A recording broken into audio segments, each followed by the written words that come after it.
And we are live. You know, every week I think about doing some stupid Mark Levin parody about from my underground bunker in a land far, far away. Oh, I am the greatest. I am the greatest. I am the greatest. And I never do it. We I'm need sure. one of those. That would be good. Right? Oh, man. It's just so. Yeah. Oh, Mark Levin. Mark Levin. Anyways, how's everybody's week going? You take it away, Abbott. Going super well. Oh, okay, sounds good. No, we're enjoying the Christmas season. We got the coldest day of the this beginning winter season today, and all the animals survived. Nobody died, so we're very blessed. That We is a got everything blessing. winterized, so we're ready for the Christmas season and the rest of the cold days to come. I've got a Ram right now that, frankly, after this stream, I'm going to have to check on him again because he was just acting weird today. And when it gets cold, you just don't know what weird means. You know, you don't know if Yes. they're not feeling well. You don't know if they're about to keel over and die on you. You just don't know. So we'll see after the stream. I'll be checking on him again. But very good. Midwit, how's your week been? It's been on the up and up. I was laid out flat by nameless virus for the past week and a half, but I'm clambering out of that smoking crater. And yeah, watched a few flicks, or a couple at least, in advance of this stream, so that I'm not totally ignorant. I'm only mostly ignorant. And yeah, down for this conversation. Ready to hear what insights you guys have. Well, very good. Yeah. So we'll do a very slight monologue, especially compared to last week, this week, and then we'll jump into it, see if you had any thoughts on last week's designations. And if you think we need to move anything, then you'll make your case, sir. Anyways, so what's going on? Like we talked about last week, just to reiterate, Christmas is a universal holiday in that it stems from the Creator. However, it's also a uniquely European holiday in that it's an expression of the celebration that comes in the midst of darkness, in the midst of winter. And you can't have Christmas, you can't have the one extreme without the other. And so the light shines brightest in the darkness, and then warmth is experienced to the greatest degree in the midst of cold.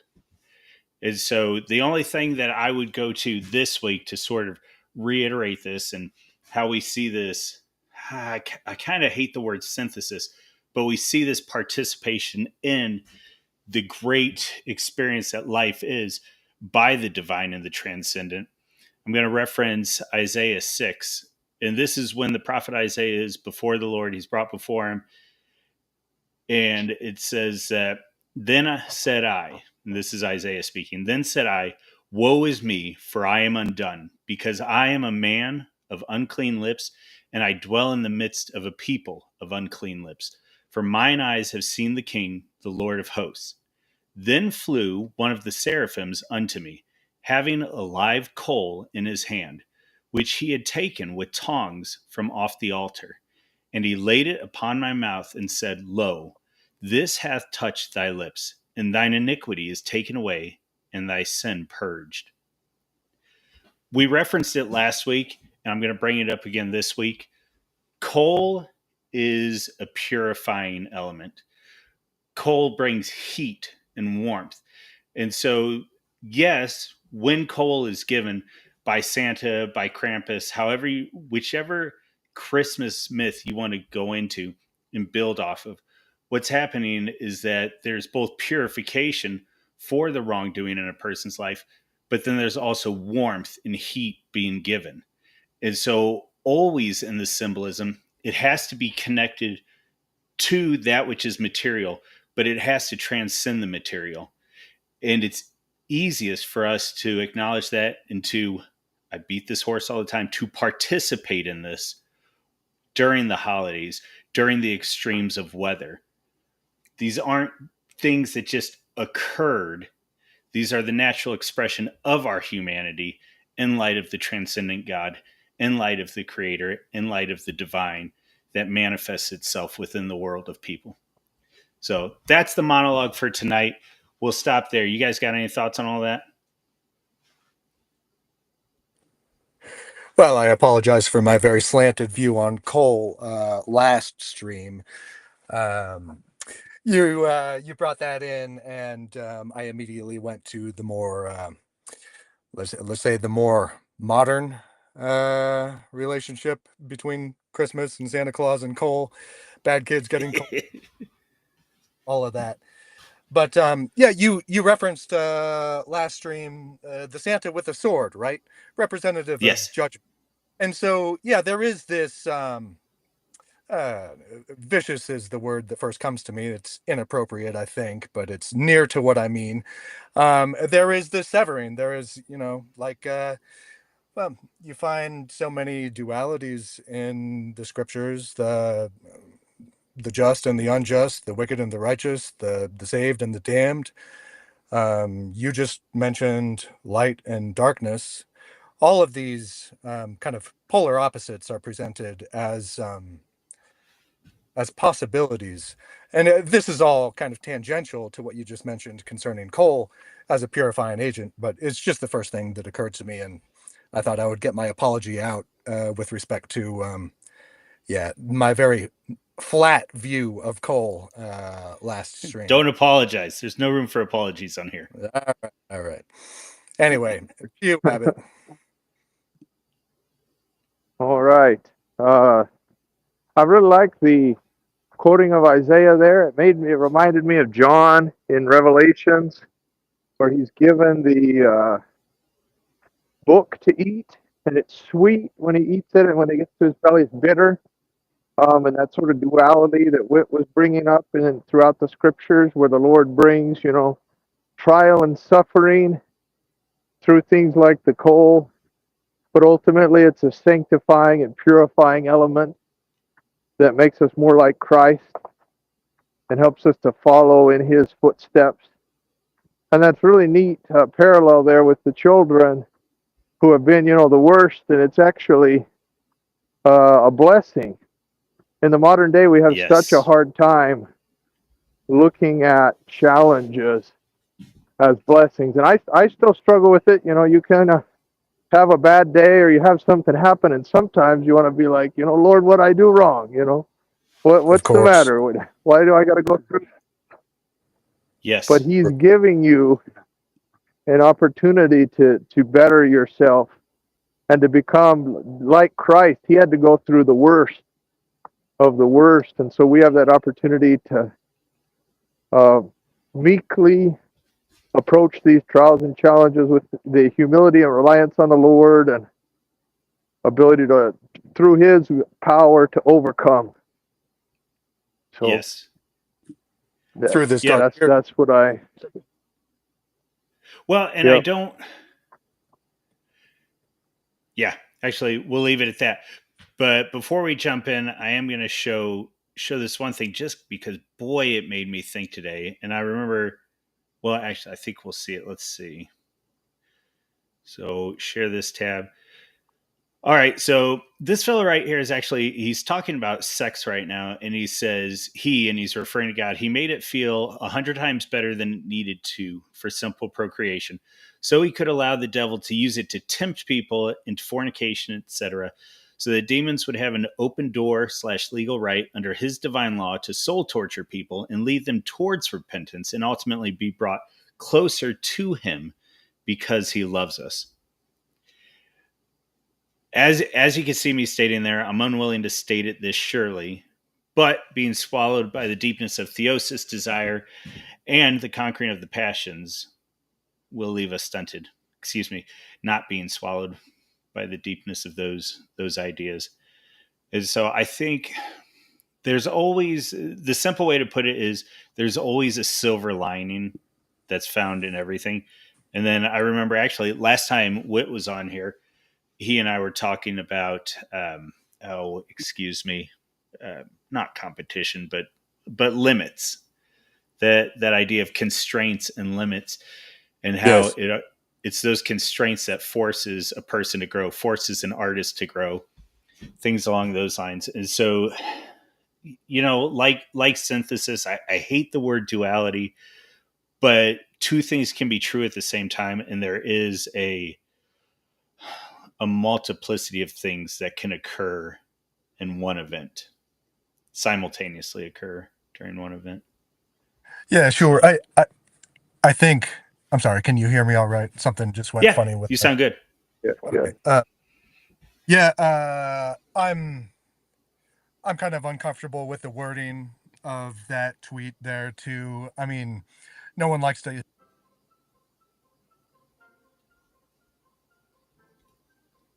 Oh, did we lose you? Uh-oh. Darn, I can't hear him. I think Okay. maybe my thoughts on it. He's probably muted. similar to Whit. Wait, you accidentally muted yourself. Mute. Oh. All right. What are your thoughts, Abbott? Oh, I think they're kind of similar to Whit's there, where it's a balance in all things. Where the devil can't create anything, but he can corrupt good things. And a lot of times we see this with stuff like almost like the Gnostic heresies, where you can turn towards this. The spirit is the only good thing, and everything carnal or in the flesh is evil. And I think the Lord gave us our bodies to learn mastery and discipline, but also, like Adam and Eve are told in the garden, right, multiply and replenish the earth. Yes. And so I think the Lord gave the pleasure in this act to help bring that love, bond the couple, and bring that love together, but also to bring that love to the child as they come into the world, and they can be remembered through that wonderful act. And the devil has done a really good job of corrupting and creating terrible, terrible things. But the basic act in itself, I believe, is a good thing of God. Yeah.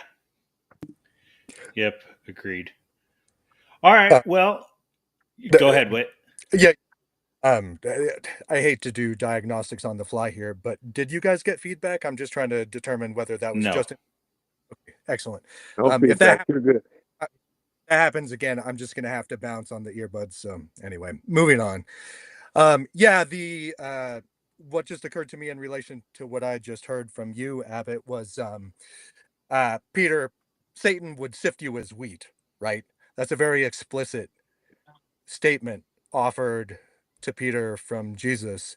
God permits these things, and we're going to undergo some trials. And I guess there's that image of gold being purified. Yes.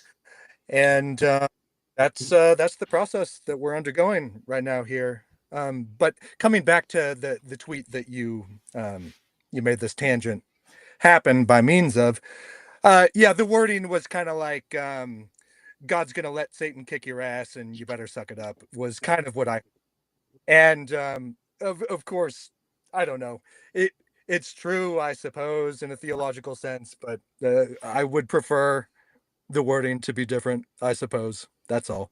Yeah. All right. Well, hey, Whit, so you weren't here last week. As you look at the list, did you have any major concerns or thoughts on how we did it last week? Anything you would change that's up there? No, I thought it was a fun process. And again, so much of these titles, gosh, the icons are so small. Let me see. Charlie Brown made it up top, and so did It's a Wonderful Life. I have no bones to pick with those determinations. Let me see. You put the Santa Claus ahead of Die Hard. I suppose I might quibble with that. But as to the other, I mean, there's no doubt that Elf sucks, and gosh, I have to squint at these others, and I believe they were ones that I was ill-acquainted with anyway. Fair enough. But yeah, did you have any thoughts on Rudolph?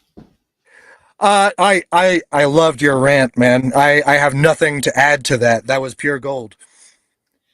Okay. So curiously, one of the things that went on this week was that there was a, as I look through my bookmarks, let's see, here it was Sam Parker, and he had done this one last week, or excuse me, last year, and I happened to stumble upon it this week, and I can't remember where I found it, but we'll run through this just real quick, and it's the idea of how there was in the 20th century, there was absolutely an intentional Jewish subversion of Christmas. And we're going to see that as we get into some of these movies and discuss them tonight. But there was absolutely a Jewish slash Hollywood media, which arguably is one and the same, subversion of Christmas and this idea of separating Christmas from Christ. It's all there in the name. It is the Christ Mass. And yes, evangelicals get goofy sometimes and want to argue about it's not Xmas. And okay, evangelicals get goofy. They don't know their own church history. That's okay. That the bigger issue here is that there was 100% an effort to no worries.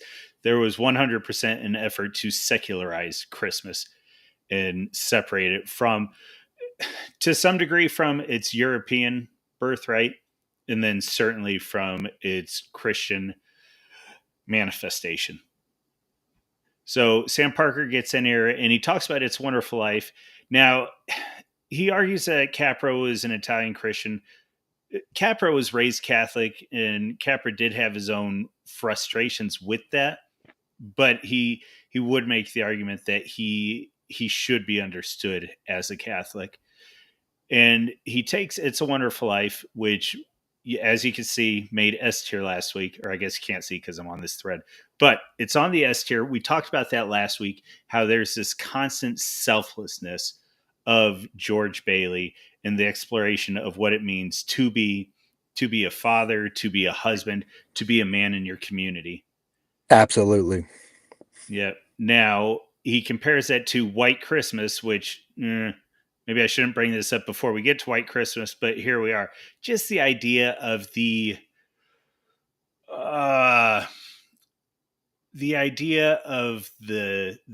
thin, the theatrical, the show of the holiday.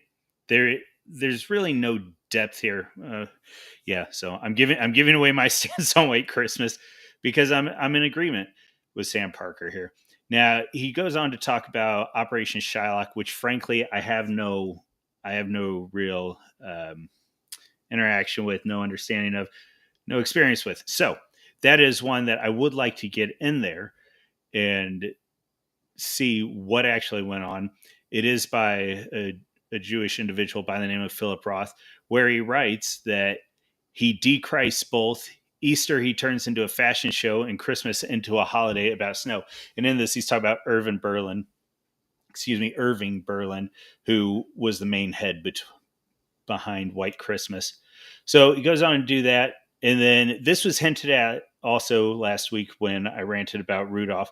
And so on here, you see Robert May, and along with him, Irving Berlin was behind a bunch of the Christmas songs. And these are the songs that, again, try to secularize Christmas and take any sort of religious connotations out of it. Now, going back to last week's monologue, and even I touched on it this week, it's impossible for you to separate the religious elements of Christmas from the holiday itself. If you actually separate those elements, the snow, the coal, the light, the heat, the family unity, the acting of a group in the midst of hardship, you're not left with Christmas. And that brings us to an idea that other people have had this week and that we've talked a little bit about on X, and that idea of Christmas adjacent movies and how some movies can be more cozy, more Christmas than others, even if they don't have the Christmas designation. So anyways, go ahead and message me if you need to, and I will send you this thread by Sam Parker. It's fantastic, and it just goes into more depth about what we've been talking about for the past few minutes, and then what I was ranting about when it came to Daggum Rudolph the Red-Nosed Reindeer last week. So with that, well, let's get back to our tier. I want to reference the Rocky thread, but I'm not going to right now. We need to get onto I the was going to tier. say, we there. What's that? Uh-oh, we're Slide it losing in, somebody. Oh, yeah, right? Uh-oh. Well, I mean, it's... Yeah, Who was it? okay. Somebody even said they were like, it's a Christmas movie. It's like, well. Okay.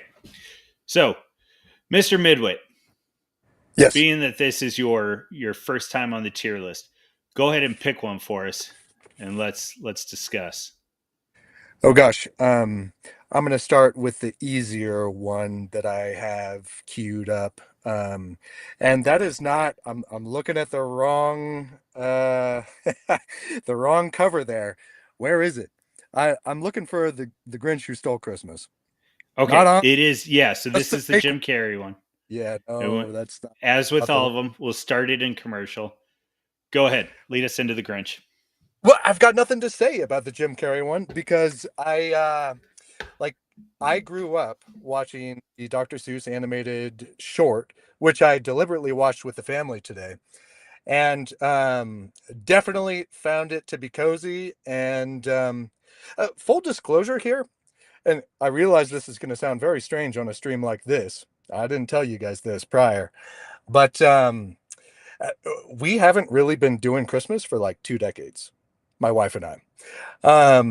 And perhaps I suppose that began with a kind of overzealous theological conviction. I think any Christian worth their salt, any evangelical at least, will likely, when first confronted with all those various pagan arguments and whatnot about Christmas origins and things, will probably Yes. get um, I think that's only natural.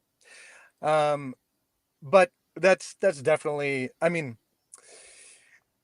there are other reasons for which we have not exactly been wholeheartedly participating in the typical festivities everyone thinks of in connection with Christmas, which is Yes. why last year when you recommended The Family Man and It's a Wonderful Life to me, neither of which I'd seen for a long time, I went back and watched those last year and found them stellar, and then Yeah. watched them again this year, just in this past week. So anyway, there's my, I don't know. Am I qualified to be on this stream? Perhaps not, but I certainly had cozy recollections of various features growing up, and The Grinch Who Stole Christmas was one of them. Again, the Dr. Seuss animated short. How long is the Carrie version, by the way? Is that It's feature? feature length. Yeah. Okay. Yeah, because the first one is what? Is it a half hour or 40 minutes or something? Yeah, I was shocked at how short it is. It's like Yeah. 22 minutes. It's television. Okay. Yeah. But yes, I think that's excellent and cozy and wonderful and well wrought, and the artistry is super impressive. Of course, I'm not speaking to what we're supposed to be judging here, but I have nothing to say about the Jim Carrey one because it was blasphemy when it came out. Right. Uh, like, come on, Well, live act, give me a break. and there were three of them, and so it was. I honestly I just picked one because I figured when we got to the Grinch that would frankly be part of the controversy. And let me go back 2 minutes. You're in good stead. We're glad to have you on the stream. 20 years ago, 20? Yeah, 20 years ago, up through like 15, 16 years ago. When I say I was reformed, and so it Yeah, was you've intimated as much in the past, and I assumed it was a pretty deep. I don't know, probably there. as There was far. no Christmas. There was no Yeah, Easter. yeah, yeah. Well, I get you. Yep. Which is funny because now it's like, oh, turn my hair white and give me a belly. I'll play Santa all day long. Right. Yeah, and Yeah. I think you hit on something interesting, and I think we might have even talked about it last week. In that watching these movies as a young man and then rewatching them when we're further in. Well, excuse me, I say as a young man watching these movies as a child and a teenager and a young man, and then going further on into manhood. It's a completely different experience. Oh yes, certainly. And I'm actually Yeah. glad for that long interval on the outs from all of this, because Yes. I do feel like I see it with fresh eyes in a more relaxed manner. And God knows I've been kind of hard nosed in my Christian zealotry in the past, but I've softened considerably in recent years. And, I'm not, What? I've never been a total inch. I've never been pissed off that Yeah. other people are happy. Uh, you know, Right. I've never gone whole hog like that, but I Yes. do know what it's like to just check out, basically. Yes. Yeah. Well, and a little inside baseball for those people watching. We won't get into it tonight. We won't get into the distinctions or anything. But the three men you have before you are a very eclectic group of Christians, and I think it is partially due to our age and due to our time in within the faith that we're able to interact the way we do. Yes, yes. God knows it probably could not have occurred. Maybe, I don't know. It might have happened 10 years prior, but certainly Yeah. not 15 or yeah. Sure. Anyway, Yeah. blessed to be on screen with you guys. Yep. Abbott, where are you at on the Grinch on any three of the iterations and on what we should be grabbing from it? Ooh, I do like the animated one the best. Yeah. I've watched that one a little bit. Watched it with the kids. And it's just I like kind of. There were older movies that were long, like Ben Hur, but I do Yeah. like Okay. when some of these older ones are a little more concise. You go and watch a Hmm. Marvel movie these days, and I know their age has passed right after the Right.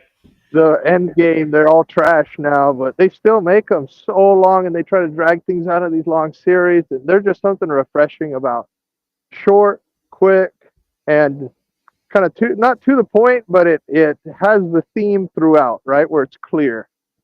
Yep. And so I really like that about the first one, the gift giving, the change of heart in the Grinch is kind of the big what makes a film for me.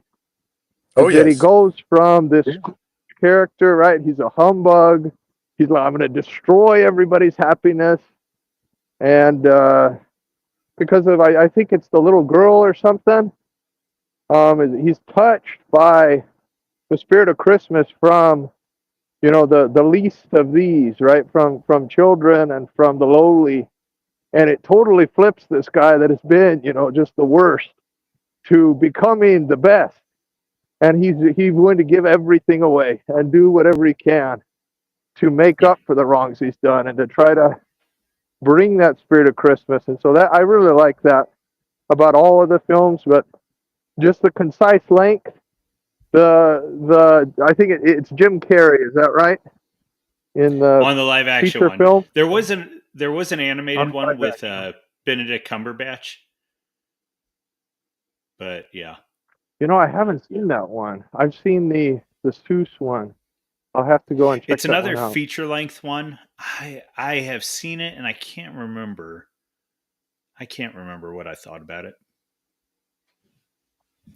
But all right, so But when it yeah, gets to the Grinch and me, it's good. But there. yeah, go ahead. I'm finished. Well, I was going to say when it gets to the Grinch and me, I hate to say it this way because I can't honestly put it into words.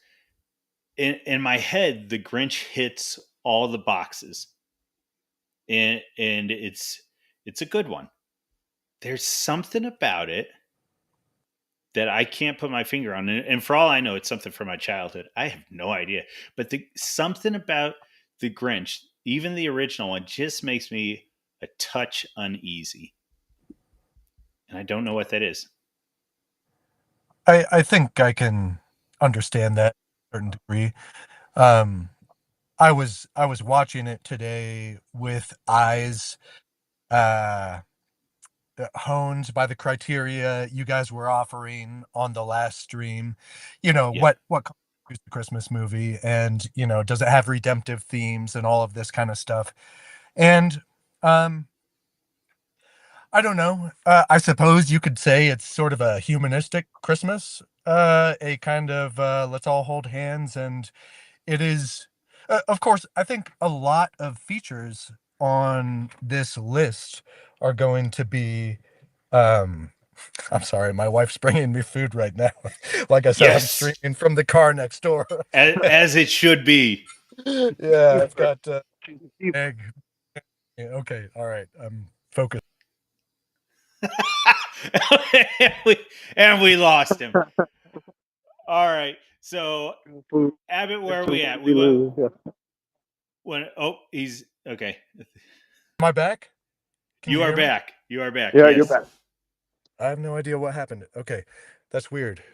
Kind of makes me uneasy. In any event, um, yeah. So, is it gonna basically? Is it explicitly, you know, Christ centric in some like obvious, thoroughgoing way, or is it going to simply touch on themes that one can, you know, with a little kind of mental gymnastics isn't the right word. You don't have to try that hard to see Yeah. scriptural themes. So many of these, but to Right. me, it's almost more artful when it's not done in an explicit fashion, and it's not done Ooh. exactly in an explicit fashion in The Grinch, and all I mean to say is I can see it both ways. I could see why one might be uneasy. I don't know if I'm touching on the reason for which The Grinch makes you uneasy. But for me, that would be it. It'd be sort of like the happy hand holding, we don't need anything. I don't know. It's almost a hippie-ish lean. Yeah. Yeah, but there's definitely redemption in there. Yeah, Which certainly. that's what I'm There's that saying. major pivot point of repentance, which It mar and I think that is the major saving grace. Yeah, it checks all the boxes. I can't quite put my finger on it. So having said that, gentlemen, where would we put it? Well, just because of my nostalgic relations to it, I would Yes. absolutely put it up top. If I were a kid, I would want to see it. My kids liked it today. They saw it for the first time today. Um, Interesting. Okay. it's not a serious commitment too, you know, to, Yeah. of Yeah. course you can a television length feature. But again, that's just my Okay. relation to it. Um, Yeah. Perhaps not, I don't know, ranking it beside Charlie Brown and certainly beside It's a Wonderful Life. That's a hard sell, I admit, but I wouldn't put it any lower than Cozy. Okay. Abbott, where are you at? I think I like it pretty high up there. I could be convinced to put it maybe cozy. They're both. I don't have a real strong. I think it's very good. I don't have a Okay. super strong opinion, so I'm willing to be swayed. Okay. So I will make this deal with you guys. I will put it in front of the Santa Claus as the leader of Cozy. How's that? Because I'm not convinced that it is up to It's a Wonderful Life and Charlie Brown. But I'm willing to say, especially because I can't actually elucidate my frustration with it. So how's that sound in the first of Cozy? It's absolutely better than what I recollect from the Santa Claus, though that was a long, long time ago in a galaxy. Okay. Yeah. Yeah. Okay. So we're going to compare that with one of the movies tonight as we get through it. Abbott, go ahead and pick our next one. Why don't we do the one that you sent out to everybody about the donkey? Oh, okay. Yeah, the small one. So let The me small grab one. that. There we Where go. is it? Here it is. Okay. Starter and commercial. All right, Abbott, take us off. I like this one.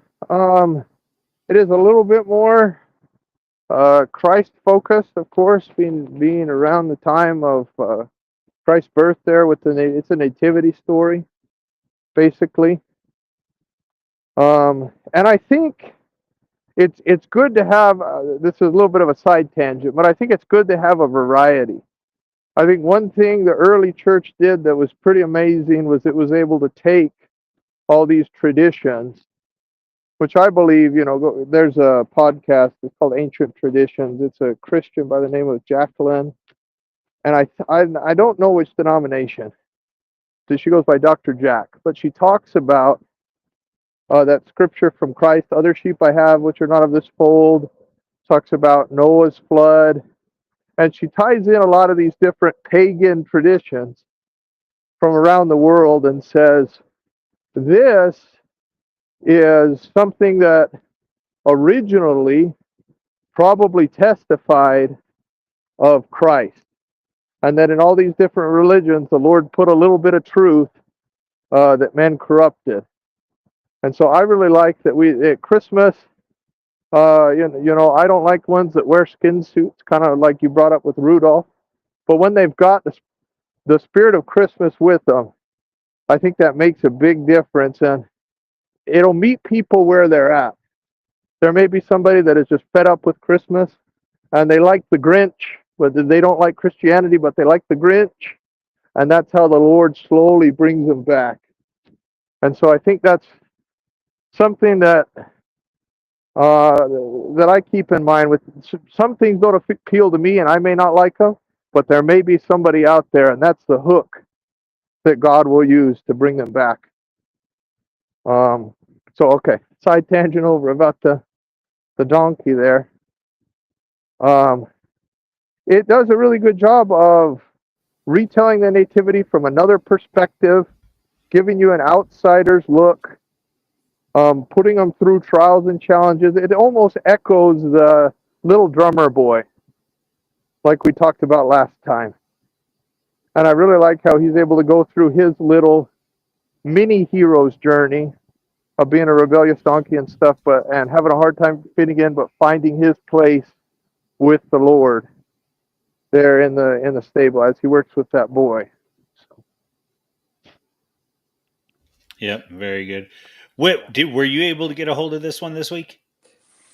Okay, so I intended to watch it, but then I spent so much time fighting with technical stuff in the past 2 days that I didn't get No around. worries. So I have nothing to say concerning this. It's all yours. Okay.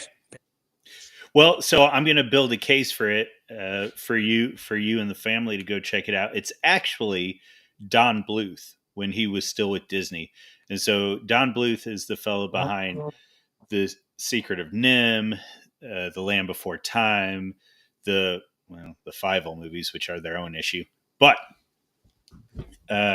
So simply based on the lead animator and the guy that was running the show, I think it's worth checking out for the novelty of that. On top of that, this one is much more an experience. It's not a deep story at all. And frankly, there's maybe some big plot holes. Abbott, I don't know what you thought, but it's like, okay, it's an old donkey who hasn't been able to do anything, and now he's gonna carry the mother of the Christ. But having said all that, I really enjoy this one. It's short, it's sweet. Going back to that idea of it being an experience, there's tons of music. I think it's like 22 minutes, and probably 7/8 of that is including singing of some sort. That's amazing. I really like it. What's that? Oh, I think you said that was amazing. Oh, I was just saying that's a remarkable ratio. 7/8. Yeah. I might be exaggerating that a little bit, but it felt like a lot of music. I don't know if you had any thoughts, Abbott. Yeah. Confirmed, yeah. Yep, but I really enjoy this one. I'm not going to say it might not even be an every year watch, but I'm not going to be upset if somebody turns it on, and I'm going to go out of my way to watch it every once in a while. So that's where I'm at. Abbott, where would you throw it on the tier list? Oh, like in cozy, the really high cozy there. I like that one. It's almost, but like you said, there's a lot of little plot holes, and some things don't quite make sense, and it holds up really well for kids. But when Yeah. you're watching it with like a full adult audience, there are a few other all audience ones that work better. Yeah, fair enough. So we want to throw this guy in front of Little Drummer Boy. Does that work? Or behind Sure. Little Drummer Boy? I don't know that I would put it that high on Cozy. Yeah, the Little Drummer Boy is better. It's more coherent. It's Okay, unique art style. fair enough. Yeah, I mean, frankly, to get in Cozy is pretty decent, anyways. So, all right. That's right up So there with by the that, top. yeah, with that, I'm gonna jump in. Oh, okay, whatever. We're just gonna go with. I'm not gonna bury the lead on this one. I'm gonna throw it into commercial. The Family Man. This is one of my favorite movies. I can watch it any day of the year, and I love this movie. However, I watched it again. I I don't know if it's Christmas. I really don't. I'm going to dispute that. Okay. But the long and short of it is I love how it is the inverse of It's a Wonderful Life. And so last week we go on and we talk about how selfless George Bailey is, and how even in his suicide he was trying to take care of his family as best he knew how. And so the family man just walks out in complete inversion of that. And it's a selfish man who, from the very first scene of the movie, pursues his goals and frankly becomes a person who has everything and simultaneously has nothing. And one of the things that absolutely shocks me about this movie is the Christian imagery throughout the film, whether it is seemingly this whole idea, because it sort of starts with this idea of entertaining angels, and you have that throughout the film, but then you also have um, this idea of redemption. You have the straight up symbolism of him walking down the street, and in the background is a hospital with the cross lit up in the windows, and you are having God's intervention throughout the film. And I was absolutely convinced that this had to have been directed by a Catholic or something. We'll get to that in a little bit, but yeah, I love it. Go ahead, somebody else jump on. And where are you at on the film? If you want, Abbott, you go ahead because I've got a torrent. This is what I really came prepared to talk about.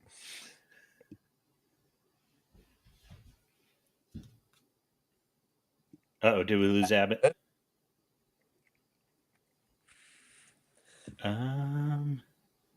Well, All perhaps right. I'll Yeah, I'll go take. ahead, because I There do we I go. do have something to say. Oh, we got you, Abbott. I'm back. Yeah, let's hear Witt's. I want to hear his first, if we can. Oh, okay. Okay, I'm going to hold some of this stuff in reserve because I can't say it all at the same time. It's almost worthy of its own stream. Because let me say to begin with, pardon me, when you recommended it to me, Panda. Hang on a second, I gotta mute to cough again. When you recommended it to me, last year, it again had been forever since I'd seen it, and when I went through it at around this time, um, a year ago, to appeal to C.S. Lewis, who I haven't yet brought into the stream, which is surprising. I'm waiting for your Tolkien reference, Panda. But I've yeah, been doing well the past few streams. I've been doing all right. yeah, you So got to there we actually go. sometime.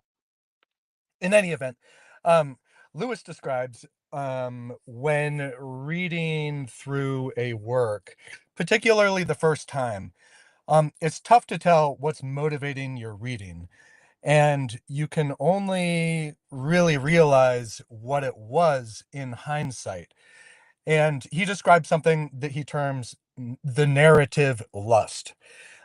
That is, you want to know what happens, and you're watching or you're reading because you're just curious to see where it's going to go. And as you're moving through the story, um, pardon me a moment. Didn't want to belch into the mic. As you're moving through the story, um, you're making these mental conjectures as to which the way the plot's going to twist and whatnot. And once it's all over, once you've reached the end, the real question is, how do you feel about it when you return to it? Then you will know whether you were being merely driven by narrative lust or whether there's literary value in the thing, or in this case, cinematic value. And I lost a lot when I watched it last year for the first time due to, I think, Lewis's narrative lust concept. I was just like, yeah, how's this going to resolve? I'm kind of on the edge of my seat waiting for it to um, see where it goes. And Yeah, it's because that it through line in the movie takes you to the very last scene. what precisely do Yeah. you mean by? Well, there is no resolution. There is no explanation of everything Oh, that's going on yeah, until yeah. the yeah. Well, even then, Very. you don't exactly how they are Yeah. going. Okay. You get the Right. you get the sense to tie the knot, but of course they're both in their high-powered, like business gigs. So the question is, who's going to compromise or what? But you get the feeling like they're going to make it work. It's a positive downbeat, but it leaves a lot to the imagination in terms Yeah. of going to shake out in the future. And of course, they're what, 10 years older at this Yeah. point. So it's, whatever story they're going to write after this is going to be completely new. And I realize now, there's probably people listening or who will listen for whom we're totally speaking over their heads. I was, Spoilers. I was going to invite you, Panda, at the start of this before I go down the various themes and whatnot that I perceive in this film. Why don't you give like the broad outline, because that's something I'm not good at doing. Just give the basic story arc of this thing. Sure. Okay. So yeah, very much spoilers on this. Uh, Frankly, you've already got them, but the gist of it is that there is a young man and a young woman. They're college age, and he has an internship overseas. And she says, "No, don't go." And he says, "We'll be okay." And they are not okay, and they both become um, extremely well off financially and professionally within their various careers, and yet God intervenes to ask the man in particular, "Are you really doing okay? Do you really not need anything in your life?" And so the man is blessed through that, and that's the gist of it. That exploration of who am I, how have I been blessed, and how am I operating in this world? Yes, and the means by which he's brought to make that exploration is he has this angelic encounter at the Yes. start of the film where he essentially proves that he has some semblance of a conscience remaining within him, and uh, that enables the angel, who's never explicitly stated to be an angel, but you get that Right. vibe. Kind of and we could talk about the political implications later, but he is the magic Negro. Kind of before that was a super serious trope. But moving on, it's not something that bothers me while watching the Well, thing. so Tracks. that is an interesting point, and rewatching it in this post woke era, it Mm. there were interesting questions that were being raised, and every time Don Cheadle's character is interacting with somebody, they are either being initially tested or they are being given some sort of guidance in the midst of their testing. And maybe it's because this was made back in, man, when, what, 2003, or I'd been, Something. no, it was before that. Was it really? It was. I'm gonna go. I'd have to go back and remember exactly when it was. But I don't know if it's because of how early on it was made or just the way it was presented or whatever. But I didn't mind when the question of bigotry was raised with the Asian cashier. I didn't mind that. And then when you see the young woman and he gives her too much change and you just watch her take it, and he even gives her the second chance, and he's like, is there something, like, are we good? And she's like, yeah. And it was so just, oh man. And all I could keep thinking about is scripture where it's saying, some have entertained angels, and this idea of the divine coming in and interacting with your life, and this opportunity, and then they're rewarded with, now the reward might not be something that initially they would run to. That's sort of the idea too, is that Nicolas Cage is given this reward because he impressed the leaders up top or whatever. And right. I love it. Well, I guess again, it's sort of this inversion of It's a Wonderful Life, and that's part of what went on there. Now, it wasn't so much that George Bailey impressed them as much as George Bailey had been impressing them, and then in his moment of need, God inserts himself in his life through Clarence. Whereas in this one, Nicolas Cage's character Jack, he does something unexpected, and God says, "I see you, I know you. I'm going to give you something that's unexpected." I love it.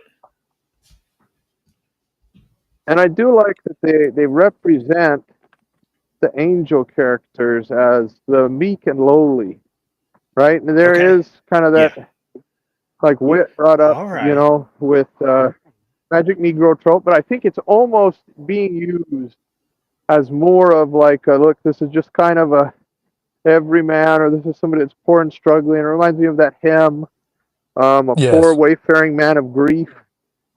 Yeah. And I think that if and when we do see angels in our life, that they act in that way as a test, but also to see the true character, right? When you interact with somebody who's below you in social status, or who's struggling, who's older, or I'm something, actually getting pretty convicted right now.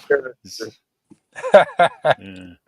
I'm remembering some things that went on in the past couple. Oh man, life. Yeah, they're out there. I believe it. Yeah, I agree. Go ahead. I agree. Yeah, I think the scriptures definitely allow for that kind of intervention, and I think you're right, Abbott. And to come back to my derisive use of the tropish expression "magic Negro," I bring it up mostly to say that, oddly enough, it did not seem like some shoehorned woke thing, even though that it would become later on.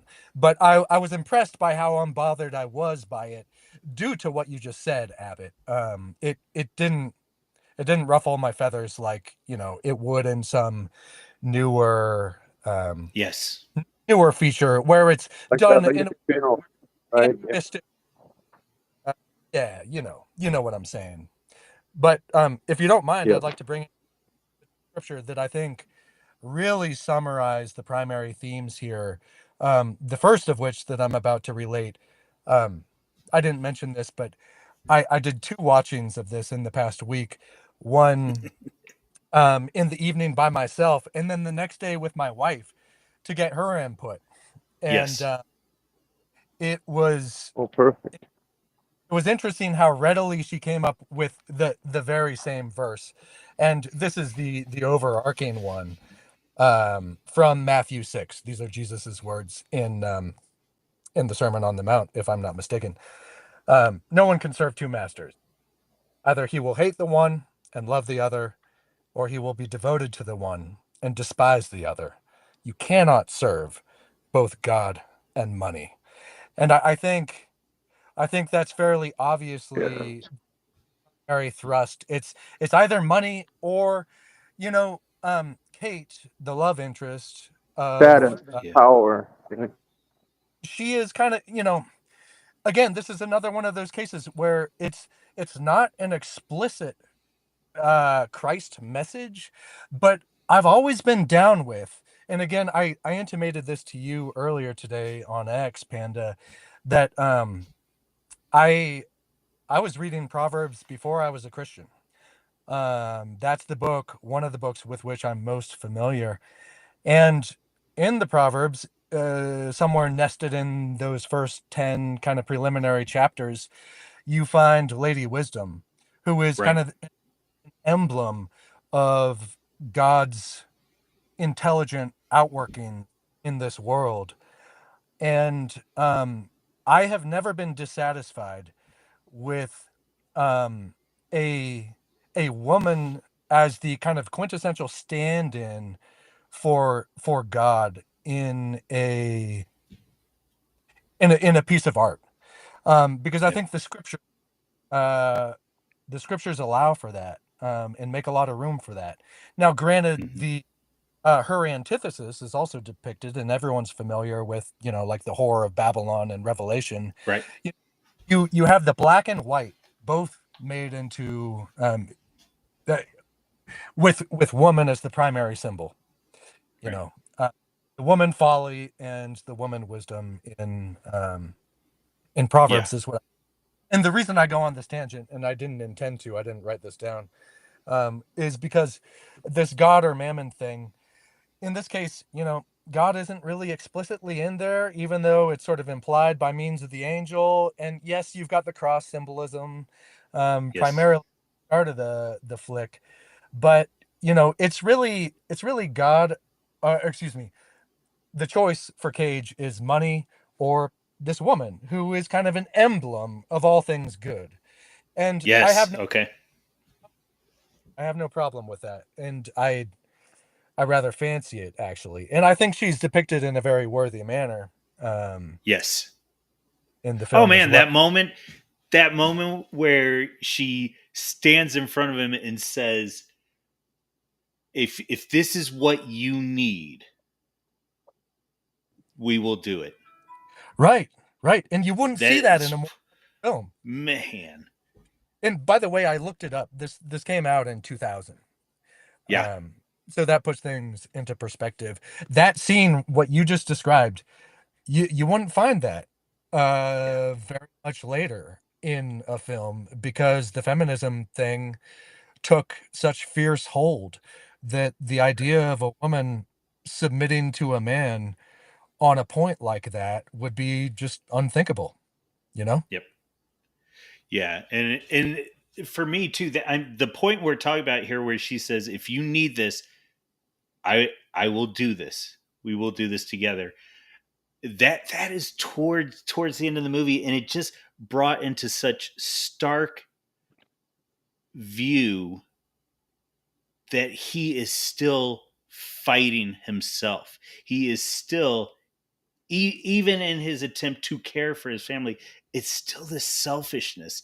It's still, I think ambition is worthwhile. I think I think status as a means of caring for your family can be a worthwhile thing, but the line in there can be razor thin, and it's made clear. Man, it is made clear, frankly, until the last scene of the movie, that Jack is operating out of. Let me take that back. Not quite the last scene of the movie. Towards the end of his glimpse, we know that there is change that's occurring within him. but he struggles against selfishness throughout the movie. I love it. I love it. Right, right. I mean, when he But wants to take. Oh, go ahead. Go ahead. yeah, no. Go ahead. When he Oh, wants. that the two times that it's um the hardest indications of that self desire, and specifically monetary desire, in two out of three of these cases. You've got the suit that he wishes to buy, Right. you know, it makes him feel like a better man, as he phrases it.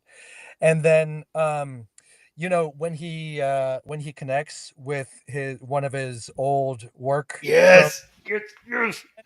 And that is the very day after his anniversary where he makes that, like, commitment to Yeah. Kate. And yet he's still conflicted. On the very next day, he, Yes. trips up. And so you can see that like internal contradiction continues. And the third item being, and this is a little earlier, but where he's contemplating having an affair with the woman at the Yes. bowling alley. Yeah, because And the rules don't apply to me. that's one of the most hilarious lines Yeah. in the whole. Yes. Yeah. Oh, and But I love that there is also this parallel between both It's a Wonderful Life and The Family Man. This the the power, the blessing, the the the stalwart foundation that exists in friendship, and how friendship is another tool that God is using to grow a man. I love it. yes, like when he meets his dude bro friend for the first time Yes. on Christmas morning.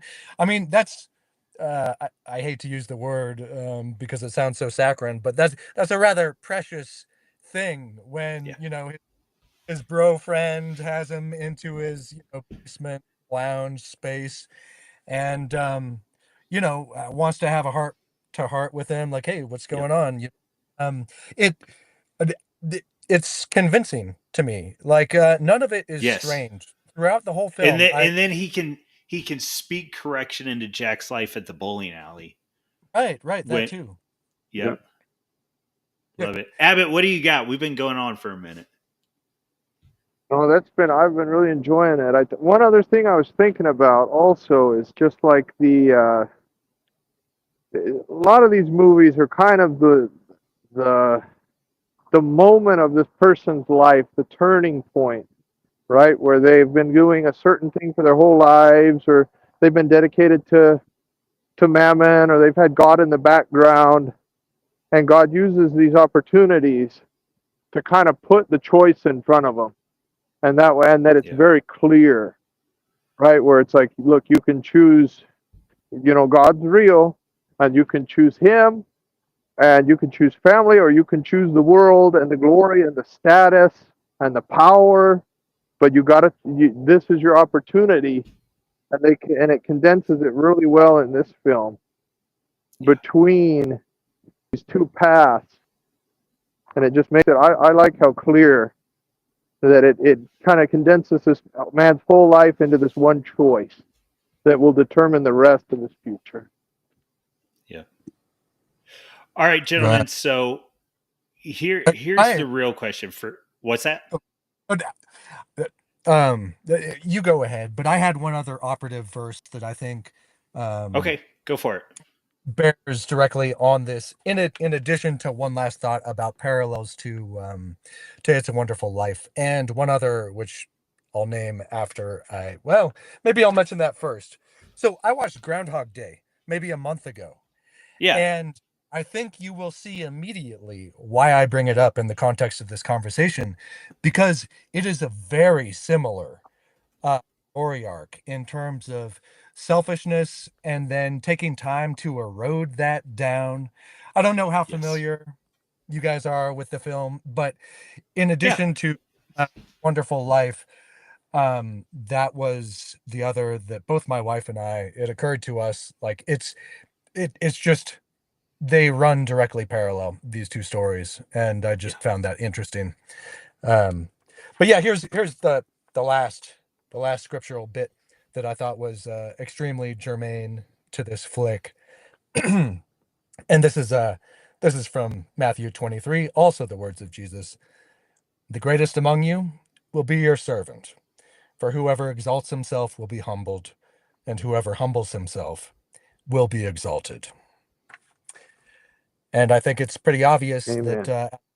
film you find the man exalting himself and kind of reveling in his own glory, and then he has to learn by trials in this glimpse to humble himself in order to achieve a crown that he never would have grasped at in his previous condition. But now that he's seen what he's seen and returns to, I guess, his original timeline, he then realizes that it's it's time to humble myself and try for something other than the vainglorious pursuits that I've been making prior to this. Right. So anyway, my last note on it. So a couple of things, and then I'll jump in there. I think it's significant. I do think it's significant at the, again, spoiler alert, everybody. Anyways, at the very end of the movie, how we see both of them make a choice that potentially, the movie leaves it as a loose end, but potentially is career altering, if not career ending. And so he skips his trip to Aspen on, what is it, $130 billion deal or whatever it Right. is. Yeah. And so he skips his trip on that, and then Kate skips her trip to Paris, which didn't seem quite as important, but who knows, right? Like, again, Yeah, you're never they didn't give told. us that, right? Yeah. And so I do think that's interesting. But on all of these, and this is actually probably going to play into another one of the movies we'll get into tonight. But it's just even without explicitly saying it, the only answer to what's going on and what we're experiencing is God, and it just, yeah. So the big controversy here then is, for me, the movie's absolutely S tier. However, is it a Christmas movie? Well, let me mention something I failed to notice on my personal watching, but my wife, her keen eye, picked up on. Yes. You've got red and green throughout this whole film. And now, granted, mere colors alone don't make Christmas, but I found Right. that interesting.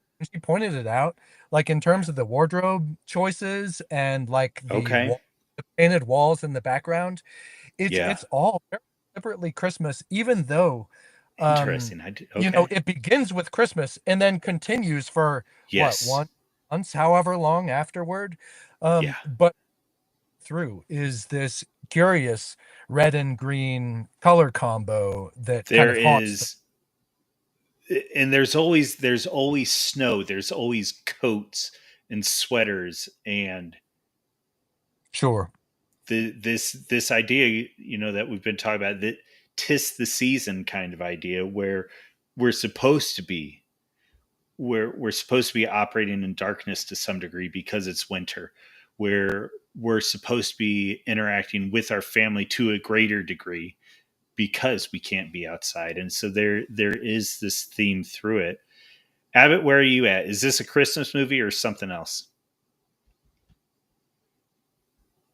Yeah, it's kind of like Die Hard for me, where it hides the themes in there, and so I think you can call it a Christmas movie, but you could watch it other times of the year too.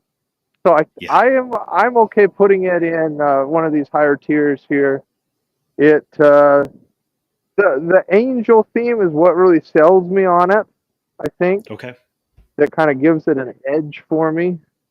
Yeah. But it is kept pretty ambiguous to kind of, and maybe that's to open it up to a wider audience. Maybe that's why they didn't make Christmas such a central theme.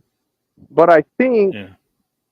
it's an impactful film, and it'll help people during the holidays. So I'm okay putting it up there pretty high. All right. Whit, where are you at? I'm at absolute S tier. And you would say it's a Christmas movie? Yeah, although with you when you introduced it Yeah. and indicated that you could watch it at any time of the year. Yeah, I feel like it's extremely versatile, but I feel like it's very Christmas in terms of its themes. It opens with Christmas. It ends with Christmas, does it not? Like he returns Is to it? I to, with Rock and, his prostitute lass waiting for him outside the door. Is Oh, Christmas you're right. when he returns. Oh. And so ends the bookends are Christmas, and in between is It's not Christmas, and she's all like, "It's whatever you want it to be," or whatever. yeah, Which was a super interesting spot too, because she's throwing it back on him, and he's what are taking you this gonna do? attitude Yeah. of service and of pursuit of the higher woman. right, right. You have Yeah. both depicted. You got the horror of Babylon there, and then he's Uh-huh. running for wisdom, or the woman folly, I guess, would be the more Oh proverbs. man. Yeah, yeah. Okay. I wanted to slide in there real quick because Yes. it is a really interesting theme that Witt is bringing up with the whore of Babylon versus kind of a wise lady of the Lord, a mother, sort of Yep. relating to Mary, right? You look at Mary as the Yes. holy mother of the Lord, Yep. and I like that it keeps it clear here. I feel like when you look at the Bible, you go to Jeremiah, you read about the ancient Israelites, they fall prey to worshiping a mother of heaven, right? And so there's kind of these two sides of the divine feminine, where Right. there's a true divine feminine, right? That is submissive, that is following God, that is following her husband, and there's the rebellious nature, like we see in the what bowling alley there, and where it's like I'll have fun and do whatever I want, and be my own boss, and dominate the men. You see these Ishtar, Asherah, the ancient cults that worship the divine feminine turn into these transgender and humiliating the men cults. It's very interesting how it Yes. relates, and so I like that it lays those out for you. And today we really need that. I think we're going to Yeah. continue to see. Like I don't think woke's dead. I don't think feminism is dead. I think there's going to be some kind of resurgence, and people Yes. following God's spirit will be able to Yep. see the difference. Even if Satan, what is it, Days of Noah, appears as an angel of light, right? And so even if he tries his best deception, we'll be able to see the difference, see which one is the whore of Babylon and which one is really, the true wives and mothers following the Lord.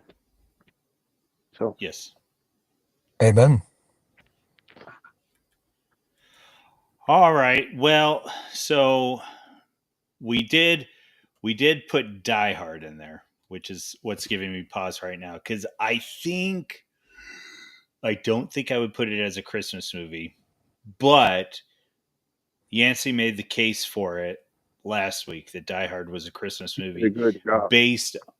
Was that? Based on the He did a redemptive really theme. good Yeah. job. He Yeah, he did. Yeah. And Whit was So making some comments too. if that's the case, and Whit strongly came out in favor of Christmas. So we'll keep it on here, and yeah, we're gonna throw it an S. Excellent. I think that's probably the right spot on S. It's a Wonderful Life is basically untouchable, and then I gotta Yes. hand it to Linus where he comes in and he just throws the gospel down. It says take it or leave it, but then the Family Man is sort of it's all there. But you do have to pick it up. Again, I think it's as an artist, and because I've seen so many ham-fisted themes just thrown into your face, so many. Well, let me Yep. see. It was in the last in your last stream. Plastic Christianity came up toward the end, did it not? This whole business of just schlock produced by Christians. See, I Yep. would much rather see something not produced by a Christian, but with many Christian themes latent and Yes. artfully into the narrative than I would like to see some plastic Christianity crap. So I I mean, I weigh heavily in favor of so-called secular films that have have the redemptive We, theme nested this into is them. 100% going to pop up. There is a particular movie ish that I put in here for us to dig into. Excuse me, for us to dig into that. So, Cool. Anyway, with that having been said, it's actually your pick, Whit. Oh, I may have to throw it on you guys. I am having a hard time even seeing these, and Okay. I'm on a new computer with an interface that I fear mucking it up if I Right. even, Okay. and So, so how about this? How about I give you a list? yeah, go ahead, There and we go. hopefully So if we've I got don't, hang on a second. I just want to say um I won't apologize because you said not to. But I thank you guys for letting me shoot my shot on that one because I had a feeling that I would have to be a wallflower for most of this. But we'll see if I know any of the titles you got. Go ahead. okay. So That was we've got good. Yeah. the best Christmas pageant ever. We've got a multitude of nativity stories. We've got Jingle All the Way, Home Alone 1 or 2, Oh gosh, that would probably have to be my default go-to. But let's hear what else you got. List me three more, but that's probably it. Klaus, Love Actually, Miracle on 34th Street. We're going to be specific about this one and say the 1994 edition. Good job. Muppets Christmas Carol, Scrooge, National Lampoons, A Christmas Story Christmas, A Christmas Story, Prancer, White Christmas, 8-Bit Christmas. I guess we're going with Home Alone because that's Okay. the only I remember So well enough. I've got the box art here for Home Alone 2, but specifically, we'll run through both of them. This is supposed to represent both of them. So go ahead, lead us off with. Oh gosh, I'm gonna be winging it on this one because it's been, I think, a handful of years since I've seen it. I don't know what I have to say about it. Obviously, it's explicitly Christmas. I watched it enough growing up. What year did it come out? Do you know off the cuff? I think the first one was 91, but I might be 91. wrong. Okay. Yeah, right. I was in elementary school at that time. And to somewhat age dox myself, I'd, I'm 43. I'm an millennial elder statesman. I'm right on that cusp. I'm a Zennial. Statesman. uber aforementioned by academic agent who is also an ubermensch, as I understand it. Right. Uh, Greatest generation, I guess. All we will reclaim that and apply it to ourselves. And part of what it means being part of the greatest generation as a millennial is that you consistently saw this growing up in your elementary school years. If your parents were anything like mine, who did all the normal kind of Christmas holiday stuff. And yeah, damn it. That was extremely popular. Home Alone. Like it's one of those you had to be there childhood things. I'd seen it so many times. And yet my memory is still comparatively sketchy on it. I know it takes place in Christmas. I know it begins with what's the what's the Macaulay Culkin? What's his name? Kevin. Um, Yeah. it begins with Kevin getting left behind as his family goes on a trip and his huge family. I don't know how many kids there are in that family. But he is kind of the neglected one and causes a fuss, gets sent to his room the night before they take off, and they all leave, and he has the run of the house. And meanwhile, burglars come to. I don't need to give a synopsis. Everyone probably knows who's. I was wondering, but I was Yeah, just going to let you fly. yeah. I'm trying to work myself up to something meaningful to say, Right? you know, because it does kind of fall flat. You've got I suppose, overarching themes. What's to be said? You've got the family element, Yes. which and I guess you have so you do have the nativity thing that comes in hard Yes. in the midsection of the film, and you do have the kind of entertaining strangers thing where the man about whom you had been getting this creepy feeling turns out to have a heart of gold, right, and save the Oh, day. yes. So I suppose in a sense that's one of those Abbott referred to it earlier, entertaining angels, or no, you brought it up, Panda, earlier in this conversation. So you've got Yeah. that. Yeah.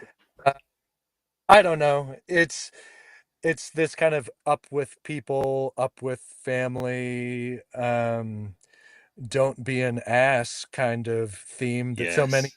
other films seem to. That's probably all I have to say about it. I don't know. Yeah, I talked enough on this last one. You guys go off on this, if in fact you have something substantive to say. Abbott, where you at?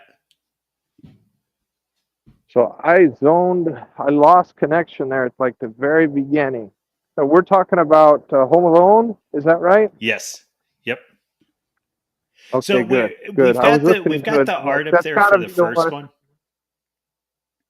Yeah. We've got the art up there for for the second one, but you could sort of delineate between the two of them because I meant to have the So art the for the first first, one. I don't I know why it's the really, second one. yeah, I like the second one. I feel like the second one is one of the films where it really outdoes the former. And the former is Okay. like it's classic and it has a Maybe. really good idea. Go ahead, go ahead Interesting. there, Whit. Okay. Oh, I was just But I impressed by. found it. Go ahead, Abbott. I I'll shut up. found the first. Yeah. No. I got it. Thanks.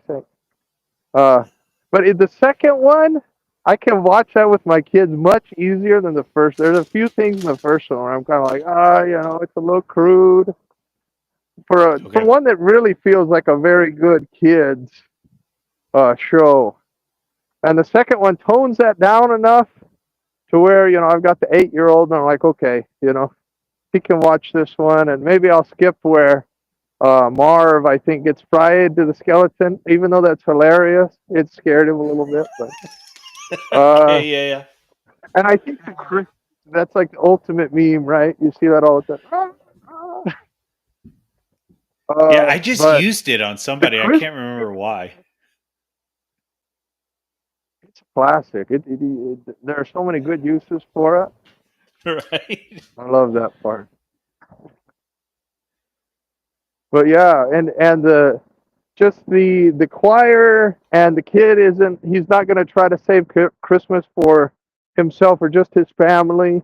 It becomes like, I want to help the orphans and those in need, and these guys are going to steal Okay. from the charity box. And so I like Interesting.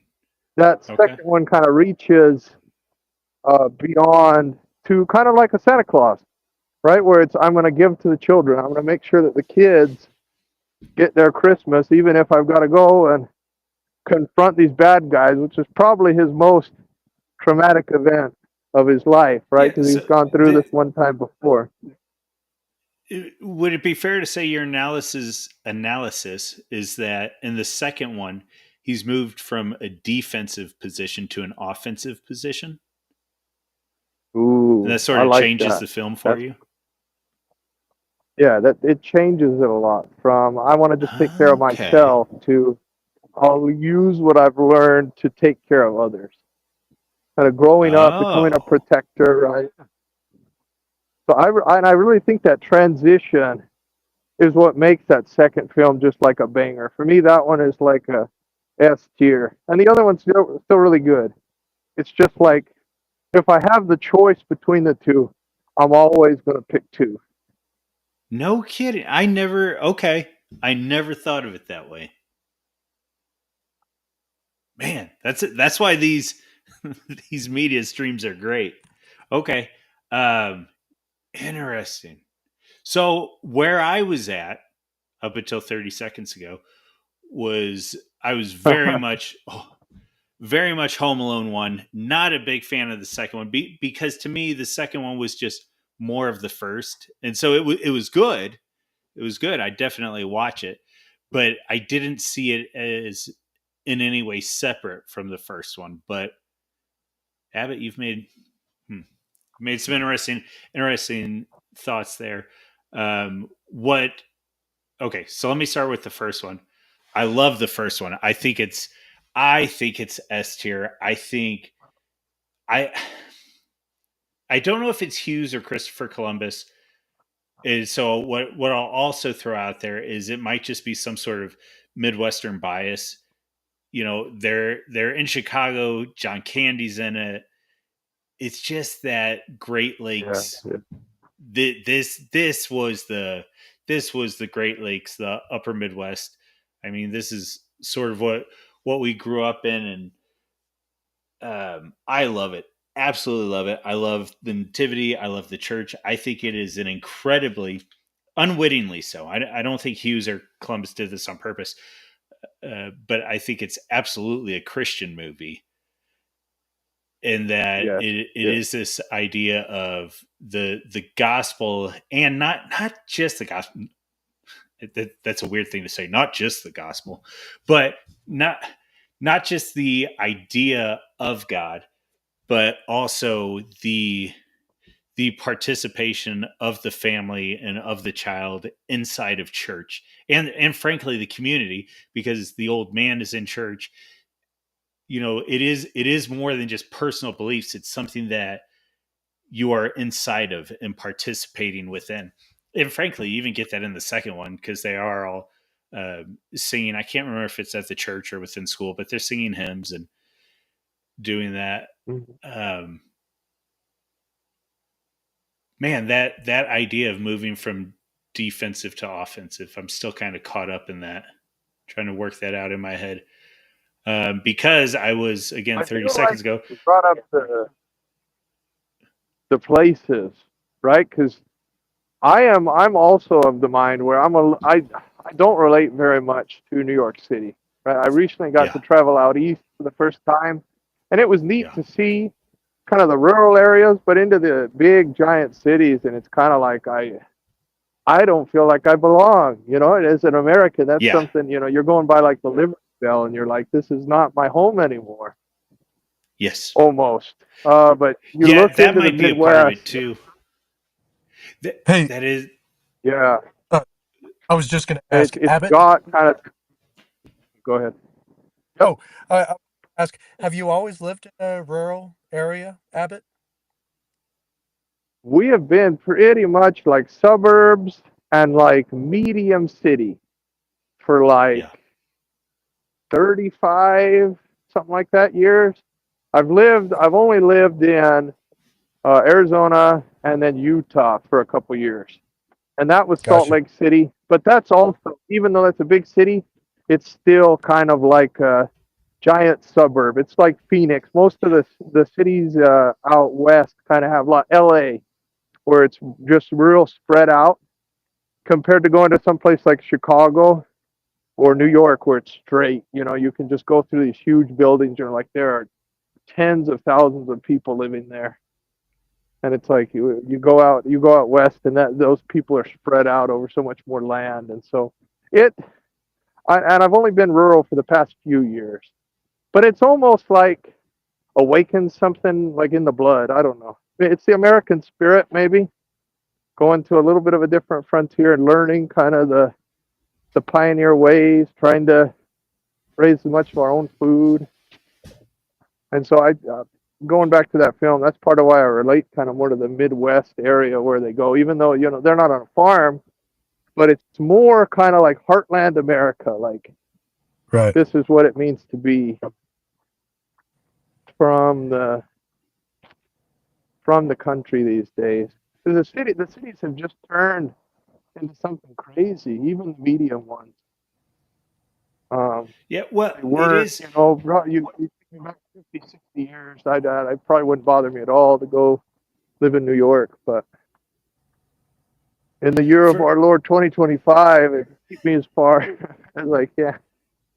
it is kind of intense right now. I will say, growing up, I do remember though that whole idea of how are you going to have Christmas in Florida, and like little Panda's beating his fist Yeah. on the table, like, yes, you can't do that. And it just, you have to have snow and you have to have winter and go to the biggest tree in the country. And so it's like, yeah, it's New York City and that kind of sucks, but you're going to Times Square and you're going to see the biggest tree in the country. Oh, World. Yeah. And I remember that being a part of it. So I'm actually, you've made me want to watch the second one again. I haven't watched it in a couple of years, and so now I actually want to watch it with fresh eyes, Abbott. So I'm willing It's to worth. go wherever on that, because I was going to put the first one on S anyways, but then because we only had one box art, I was going to say, yeah, but we can throw it in commercial or something, because the second one was such a flop. But I think I'm actually probably wrong on that. The more I'm thinking about it now. So I do, and I like that because the other part too, the cynical me was just saying that the second one was simply there. When they Cash caught grab, lightning in right? a bottle with the first one, there was enough there that they were able to pull out a second one. And then they were smart enough, and they, as in Hughes and Columbus, were smart enough to get away from it before they came out with the third, the fourth, and all the other trash. But now I'm wondering if it really is part one and part two to the same story. And I want to go and watch it like Yeah. that. I will say though, I have recently watched the first one, and man, I don't know if this goes to an actual cinematographer. I don't know if this goes to Columbus or who gets the credit for this, but the way that movie is shot is awesome. It sort of reminds me of It's a Wonderful Life, not stylistically as much as how simple the shots were in both of the movies. And simple almost does a discredit, but they're shot so fundamentally that it is a wonder to behold when you see the framing. I love it. But anyway, I'm gonna having have to said go and that, rewatch the first. It's been a long time, and I haven't watched the second one in a while either. But the cinematography, I'm starting to yeah. recall some of the shots now, especially with the in the church with the nativity there, and yeah. Yeah, that was one So of them that I'm stuck gonna out have in to my go head. Just rewatch. yep, yep, very Just perfect. very good. Just All right, well so thought out. where do we want to put these movies, then, gentlemen? I mean, I think it At the sounds like top there. they're S tier, but well, Next to I'm Full not going to Life. go with. Oh, go ahead, Whit. Yeah, yeah. Um, in spite, excuse me, I got to hack my lungs out just a moment. All right. Um, in spite of what I said about watching it in elementary school, it I would the highest I would put it at is cozy. okay. But I kind of cringe at partly because, and this is not to clarify, with my kids, this is not a film that I would show my kids. Okay. I just, Especially the I first one, right? perhaps I just had Macaulay Culkin like driven into the ground for me when young. Yes. Uh, he's just like I would not want my kids to turn out to demonstrate To those try to be mannerisms. like him. Yeah. I don't know. Yeah. He's a little cocky bitch, I guess, when it comes down to it. Yes. Yeah. Yeah. Yeah, granted, the whole business of like, I'm going to defend this house, I guess you could kind of milk him for some mild virtues, having to do with holding it down for his family in their absence and that kind of thing. Um, Yes. if you want to say that the nativity qualifies it, that the whole Christmas business, circumambient Christmas accoutrement, qualifies it for S tier absolute Christmas flick, I suppose that's fine. You guys have your inclinations. I just it's a film that gets on my nerves. I would watch it Interesting. Okay. for nostalgia value, but Yes. I don't really care for the criminals. The slapstick stuff doesn't Yeah. really. So Oh, yeah. Yeah, go ahead. Go ahead. no, you go. You got something to say. Well, so I was actually, like I said, I just recently, here in the past couple of weeks, I watched the first one, and it was interesting to me that Marvin, oh, what am I thinking? That Harry and Marv, the wet bandits, Very far. Right. they Yeah. almost they were almost incidental to the movie. That's interesting. And Go on. Yeah.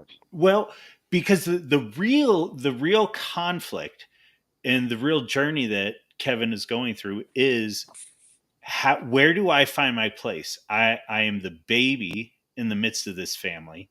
I'm not respected, but frankly, I don't give any respect either.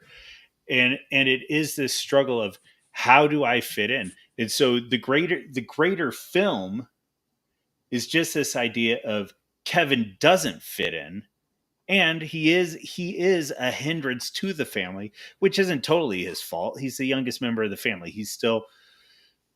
There is still growth that has to happen, and so all of it, all of it, the wet bandits, the trials and tribulations of his mother jumping in with these polka guys trying to get home, the father saying no, I'm not going to be led by emotions, but I am working to get my family. And he's bringing the rest of the family back and gets there 5 minutes after the mother. It's this mix of motherly passion and fatherly logistics coming in there. And this is why I say that the wet bandits were incidental to the growth of this boy trying to understand what family was, and mom and dad displaying what family is in a suboptimal situation. Sure. Is I can see the familial themes. I guess they seem so slight because, again, they're, I say so slight, but they do form the bookends of the whole. right, and The that's it. That's yeah, what I think. I feel like the movie. I feel like the movie gets It's thrown into this comedy when it's really not. It is this drama of, I don't want to say terror because it's not a horror movie, but it is absolutely a family drama that has this sheen of comedy over it, and it's these universal themes of how do you grow within the family and where do you find your place. So coming of and I age to feel some like it's degree. kind of like the quintessential like Gen X, raised by boomers, being the last Ooh, one. okay. The boomers, they're all concerned about themselves and their own things. And it kind of maintains that Gen X style of like detachment. And it's like, I've got to laugh because if I don't laugh, I'm going to cry because I've got all these Oh, different okay, problems. They okay. kind of play the midlife Yeah. crisis thing. And, they're the generation that is probably the least loved by their parents from the last, Dude, that's I don't know, that's 100 years. dark. And it just Wow, feels you like the went Gen really X dark. kids, Gen X people I watch them. Like, you have some that are like very well taken care of and stuff, but you look at the average one, the latchkey generation, and go take Yeah. care of yourself, just be back before nightfall, and they don't even notice Kevin's gone for like the Oh whole man, this flight or is whatever, right? It's a while. oh, And so he like that's dark. has You went even further all than the I negative did. conflict of of the Gen X, like the negatives, but it's his hero's journey of finding purpose and meaning, even if your family is like abandoning you, right? And eventually they come back, but it's kind of like the Wow. boomers, where it's like, are you really gonna leave me anything? Are you do you really like when there's a crunch? Maybe you'll do something for me, but every day, you're probably gonna forget about me because that's just kind of the way that those generations have gone. And so that's another lens that I kind of view it through. And I definitely don't want my kids to be that way, but I sure as hell won't be like those parents. For my kids. Golly, man, you're kind of like crushing my spirit right now. Sorry, sorry. Wow. Okay. Yeah. So, well, but either way, then, I mean, Harry and Marv again. They're incidental to the story. They Yes. display. It's not a comedy. They display the darker aspects and the actual conflict that is occurring within the family. So. When you say that they display aspects that are occurring within the family, what give me some examples. What do you mean by that exactly?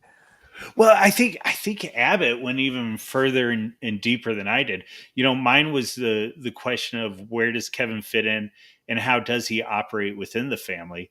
But yeah, I think Abbott went, to that idea of boomers and X, and you will learn to take care of yourself, and you're only and Okay. this is maybe. See, now I feel like I'm getting a little bit ahead of my skis, but I'm also thinking too when I was praising the Midwest vibes to it earlier. Um, there is something about competency in the Midwest, in the Show yourself up by in your the German and bootstraps, the right? in the Nordic families, in this idea of Prove there your is there's a component of march or die, and Finish that one so with that went really well. What you were saying. Oh, I was just putting words in his mouth, and he said basically the same thing. I was paraphrasing what I thought you were gonna say, which was prove your worth. You know. There you go. yeah, yeah. Words I tie think together. I don't know that it's exactly prove your worth, but I do think it's sort of march or die in that you either join the pack or you get abandoned. Okay, And that's different. yeah, that's not exactly so. The Scots Irish that I've been around, the Anglos are kind of hard to pin down, and frankly, I don't think I've been around that many Anglos. Um, but there What's is your sort of ancestry, this. real quick? I'm having a hard time pinning everybody. I'm like Scots Irish mostly, Nordic Yes. some, but mostly Okay. Scots. What are you? I am absolutely a half breed, which means that I am half Anglo, half German. And So That makes sense, actually. I'm kind I of think it does. oh to lay my cards on the table. If my dad were listening, he'd probably be ashamed that I can't lay down the precise percentages since he's so into the genealogical stuff. But it's some kind of Euro mutt mix with primary German and Welsh, if I don't mistake. English and yeah, but Now there's a cross for you. yeah. All right. Anyway, I don't know what any of this means. You have this kind of astrological schema where you you have a sense of personality inclinations on the basis of racial category, and I don't know anything about that. So when you guys are talking about this, it may as well be astrological signs, so far as I'm concerned. I Have you think the guys read basic this? gist is like. Oh, go ahead. I can't Oh, see it just right now. there was a thread I did a while ago, and it was this idea of John Slaughter. He asked me yesterday if the Midwest is the American cognate of Tolkien's Shire, and then I said the short answer is yes. And then I went on to write about Midwestern culture. I didn't know if you guys had seen that. I Because saw I didn't glancing. see that one. Yeah, right. I had seen that this happened. I did not peruse it thoroughly. yeah. So we'll skip it then because it's going to take up too much time. But that goes into some of these ideas that we're talking about right now. The one that I will hit on, let's see. Okay. There's also an ethnic component to the Midwest that is distinct from the South.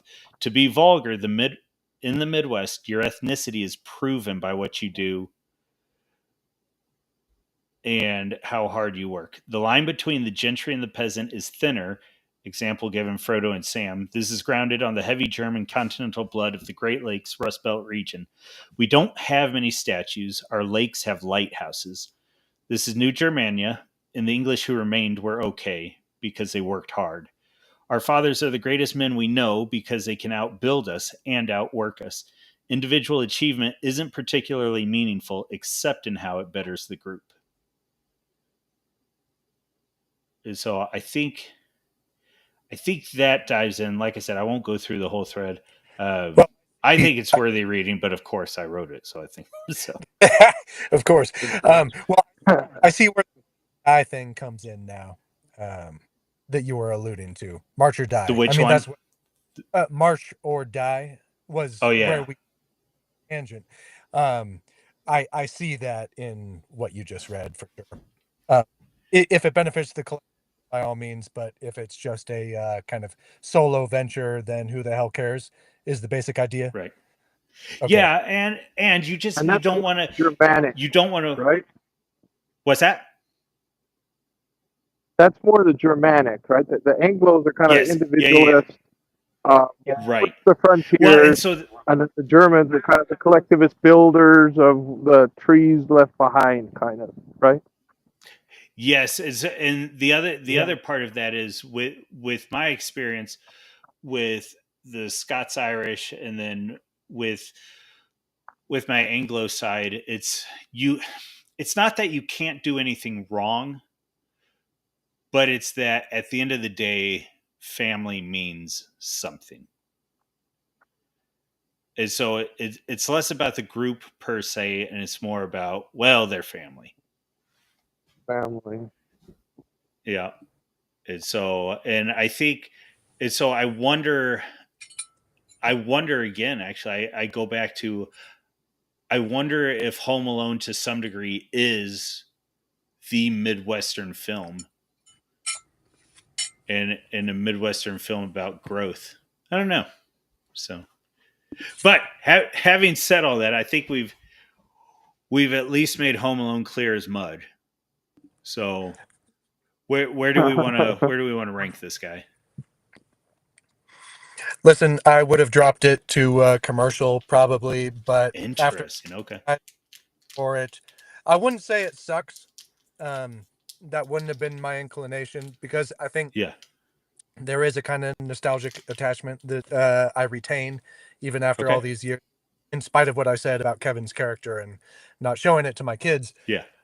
I would have probably put it a That's a commercial, good point. but I'm content having heard your guys' case to put it as far as cozy. But when you mentioned putting it in S tier Panda, I had to cringe a little. So yeah, So that's my take. yeah, I will say I'm actually questioning that now because originally I would say that the first was S and the second was commercial, but I think Abbott. I don't know. I'm certainly willing to meet in the middle and call them both cozy because now again I feel like I need to go back and rewatch the second one. We can put it at the top of cozy, maybe. Okay. I'd settle for All right. I would Well, not let's put it do. above. I would not put it above the Grinch. I think that's a mistake, but do what you will. We could put it below the Grinch, maybe. Well, the Grinch isn't that high up there, is it? I need to look at the list. I mean, it's the top of it- It's it- got a. cozy. it's It's got a. it's at the top. I know Die Hard is a favorite here, but No, it's falling down. got a lot more Christmas themes, I think, man. Despite being a little bit annoying and cringe, I think it does a better job. I don't know. Oh, well, yeah, okay. This could be my nostalgia talking. I'm sorry. I'll shut up. You guys do what you want with It's it. all good. It's all All right. Well, Abbott, it's your pick.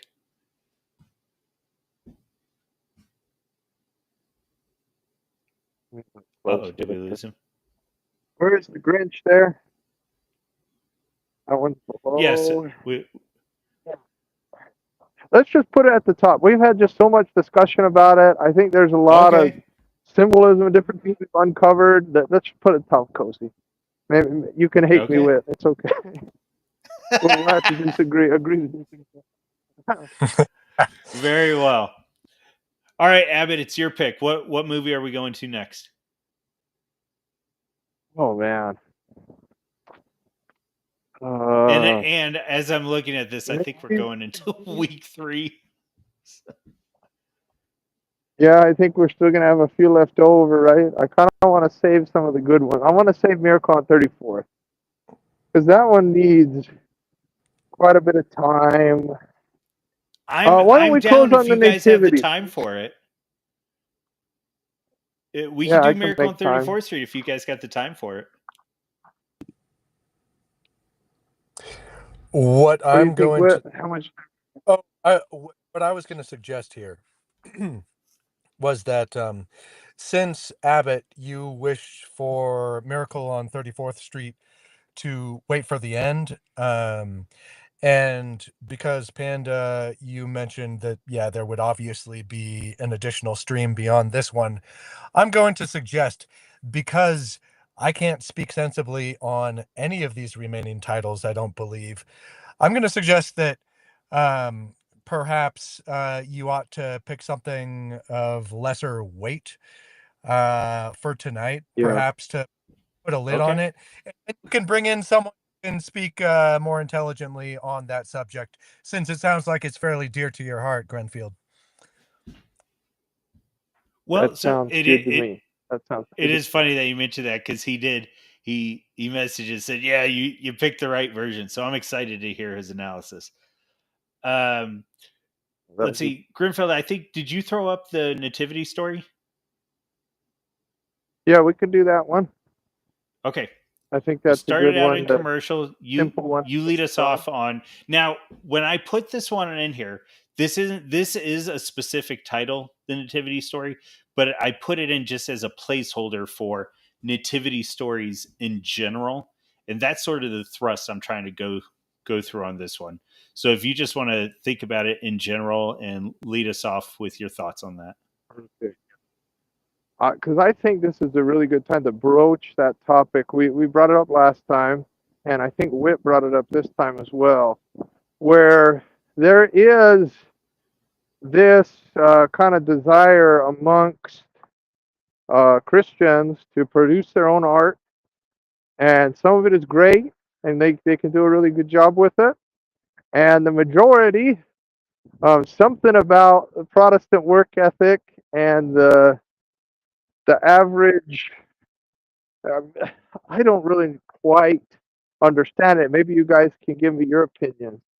But I think there are some really good ones, and there are a lot that struggle quite a bit. And it falls into that trap of Christian art being either like decent or okay, or in the rare cases, very good. And then the other stuff just being like, maybe you should have just kept that in the drawer or just showed that to family or something, you know? There's a Yep. lot that struggle with the creative spark. I'd like to hear Christian your guys' entertainment. opinion. Why that hits the Christians? Yeah. Christian entertainment TM is either the highest of heights in which you have the first and maybe the most obvious is Handel's Messiah. And Oh, then yeah. Yeah. I think theological issues aside, I think you could put The Passion up there as sort of a film cognate or Ben-Hur. I'm It's a sorry, good one. Ben, I cognate like Ben Hur a lot. To Handel's handle. Messiah. Oh gosh, that's trumping it up considerably. But go on. well, which one? The Passion or Ben-Hur? Or both? The Passion. It's been a while since I've seen. That actually, that definitely deserves a revisit for me. I watched that growing up as a kid, probably too young actually. Well, so yeah, I was going to say, actually, I don't think I've seen it in Brutal. nearly 20 years. And frankly, I don't know that I'm ready to rewatch it again. I've seen it twice, and yeah, Anyway, it was just but it really hurt to hear you put the Passion up there with with Handel's well, give Messiah. me give me the film cognate that is the highest of. Be, I I, uh, I name one. would almost say the devil all the time, but it's just a bit too earthy Worldly, yeah, for earthy. Yeah. me to put it up there. It I think the movie in particular, boy, here's a branch, a tributary we're jumping into. When it comes to the devil all the time, I think it's actually one of those rare times where I prefer the movie over the book. But specifically, I think the movie is full of hope and is an extremely Christian movie.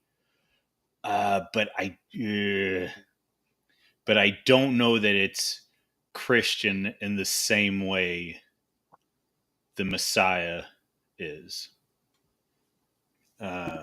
That's the So difficulty, right? Because it's like Messiah, they were able to put together, funds to fund it, and then they gave it to Handel and said, make this yeah, piece of art recognizing the Savior. And so he was able to yeah, pour all of not only his faith, but the faith of all those involved. And there was no right. commercial edge to it, right? And you can't really do that anymore. Then that's Well, why Well, it's so hard. You don't and okay, have that's a like kingdom coming and saying, but God and Adam, God and Adam, or what's the title? Is it God and Adam or God and Man? But the painting, um, I have right. some, The I creation have of man. some, I have some theological, yeah, some praxis issues there with actually putting a form to God, but what can't be denied in that, or frankly, even in the creation of so many chapels and cathedrals, the Notre giant Dame and cathedral. throughout. Yeah, these are such spectacular heights, and I think the biggest thing is, I think there's probably two things. One is that it's post-industrial revolution, and so uh, the barriers have been lessened. And this is an art discussion as much as it is a Christian discussion. So the barriers have been dropped, and frankly, to be cruel about it, low quality quote unquote artists can get into some form of representation, or not representation as in, oh, this is representation, but they can say they're making Christian Close. art. They can say they're making anything. And the issue that the reason Christian art sticks out so much as it being so terrible is because they're saying that they are pursuing the absolute most beautiful, the highest good, the most beautiful, Ooh, and the greatest truth. And so all this secular crap just gets tossed to the side. It's just crap. It doesn't matter because they're not claiming to be pursuing the highest with their art. And that's why it doesn't sting as much that's right. when we hear it, when we see it. But when we see somebody saying, I am making something for the most high, Yes. and it's just And yeah, so yeah. thin and ugly. And I don't want to beat up. It's a People that both really and. mean it, right? Because there are the people that are terrible at it, But I but mean, their you heart is in can the really right mean place. it, and it can still be terrible, Yes, right? this is true. Yeah. There needs to So be room for artists to I'm not grow. totally embracing cynicism yet, because there's absolutely a commercial aspect to it, which we haven't even delved into. That's But what just troubles me the most. Yeah. And I don't think the but passion is necessarily that, but I think it's slightly influenced. Like I don't know. I I need think maybe I need to go watch it, well, so I give but I don't. now this is going Too back much. earlier, right, to like how not so much that theological convictions have changed, but our evidencing of theological convictions are the way in which we interact with them has changed. And so 20 years ago, I think I would have probably even been more harsh on the passion. And now, and I am more high church in my personality, however you want to phrase it. Yeah. And so I do have more grace for the Stations of the Cross, and recognizing that Gibson is Catholic and what he was trying to present. And frankly, even the idea of Christ's passion, because growing up in an evangelical household, that idea of the passion of the Christ, that idea of conquering the passions, that idea of displaying your passions, especially if you are Christ and you are in control of your passions and you're operating in the perfect display of them, that is not something as a kid, let alone an evangelical, I was able to comprehend in any way. So I don't know. I guess that's neither here nor there. And somebody that has spent time in the scriptures, who's connected to the Lord's Spirit, reading about. I posted one recently of a picture of Christ, and he's just fallen on his face in the garden, right? We usually, when we see the things in the garden, he's looking up to heaven. He's got the perfect prayer pose, and just having this secondary picture of him where he's going through absolute agony, right? Where he is, it's Yes. basically God made flesh, right? Where he is the Son of God and the most powerful person that's ever lived on the earth. And yet the weight of the sins of mankind is enough to bring our God to his knees. And so to Right. me, that is just to his face. He's got the angel, he's bleeding from every pore, right? Suffering body and spirit. And so I think even and it is a good, and it does a good job of it, but it's impossible, even with our best supercomputing AI that could go and redo everything, being able to capture that moment is impossible. Yes. Right? Yep. But I think it's probably the best we can do in the flesh as we are, right? Not being resurrected and being mortal and men of sin, right? Even as we repent daily, we still carry that with us. Let me pose you to a question here in relation to this whole business of Gethsemane and what man is capable of. And I introduce my theological idiosyncrasies here. I was going to try and jump on. I knew this was coming. No. What I'm saying is I'm not Here going for to, it. even though it probably has an effect on our various answers to this question. You know, Jesus is presented as the ultimate example to be followed. Now, you, Panda, indicated that, and you referenced this earlier, using quite the same language as you did when you texted us in this past week concerning keeping the passions in check. That you could never do such a thing. You could never perform. You could never do a repeat performance of what Jesus did. And um, I'm not certain that the scriptures present a Jesus who cannot be emulated. Now, I'm not suggesting that sinless perfection is necessarily attainable, but let me see. I could be getting off track, but what you just said Grenfield put this in mind, that Gethsemane moment where, and we're pretty far afield from Christmas films, but I guess Christ is the center. We're just going to take that and run with it. Coming back to the central theme here, Gethsemane, what can or can't be done? Jesus is at a crisis point. He's going to his Father, he's going to God in order to ascertain essentially what needs to be done next and the strength to perform that ultimate feat that he will go on to perform on the cross of being the bearer of the sins of the world. Now, you guys are not going to have to bear the sins of the world as Jesus did. However, I think every man, and I think women internalize this differently. Their experiences are going to be different.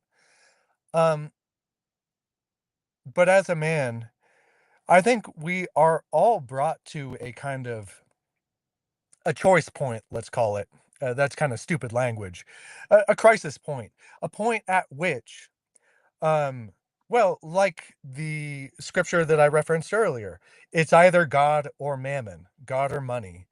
Yeah. There will come a where you need to make a decision, and it's going to be a hard break one way or the other. And in order to decide for God, you're going to have to lay your life down. And so you and I, we will never repeat uh, in a precise sort of way Jesus's experience in Gethsemane. However, I think, I mean, I know you guys fairly well, I think, comparatively after our various dialogues, trialogues by way of text. And I know that you guys have spiritual insight. And I know that that comes at a cost. That is purchased, and is purchased with blood. You lay your life down in order to acquire the kind of wisdom and understanding that you guys possess. And so I'm not suggesting that you need to, tell me your most you know, the moment at which you were most pressed as Jesus was in Gethsemane. But I'm only assuming that you guys have had uh experiences that at least can be fairly nearly compared to that. That's all I have to say. That's kind of a tangent, but it's germane to what was being discussed. And we got onto the passion, so here we are.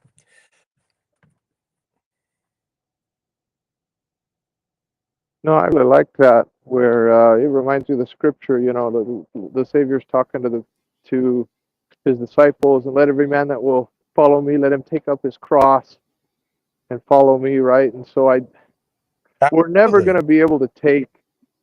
Yeah, absolutely. We're never going to be able to take the sins of somebody else. Right. Whenever we serve God, He blesses us more, and so we remain kind of an unprofitable servant. We'll never be able to pay off the debt that we will owe to Him. But like you say, I do believe that through a lifetime of service and dedicating, learning to be more and more like Christ, there's a scripture in, gosh, I got to remember it. It talks about when He appears. I think it's Paul talking. When Christ appears, we will be like Him, for we will be like He is. And I Yes. think, Yeah. especially when we get closer to the second coming, whenever that is, tomorrow or in many years or in 5 years or whatever, more and more challenges will arrive that will put us into those kind of situations.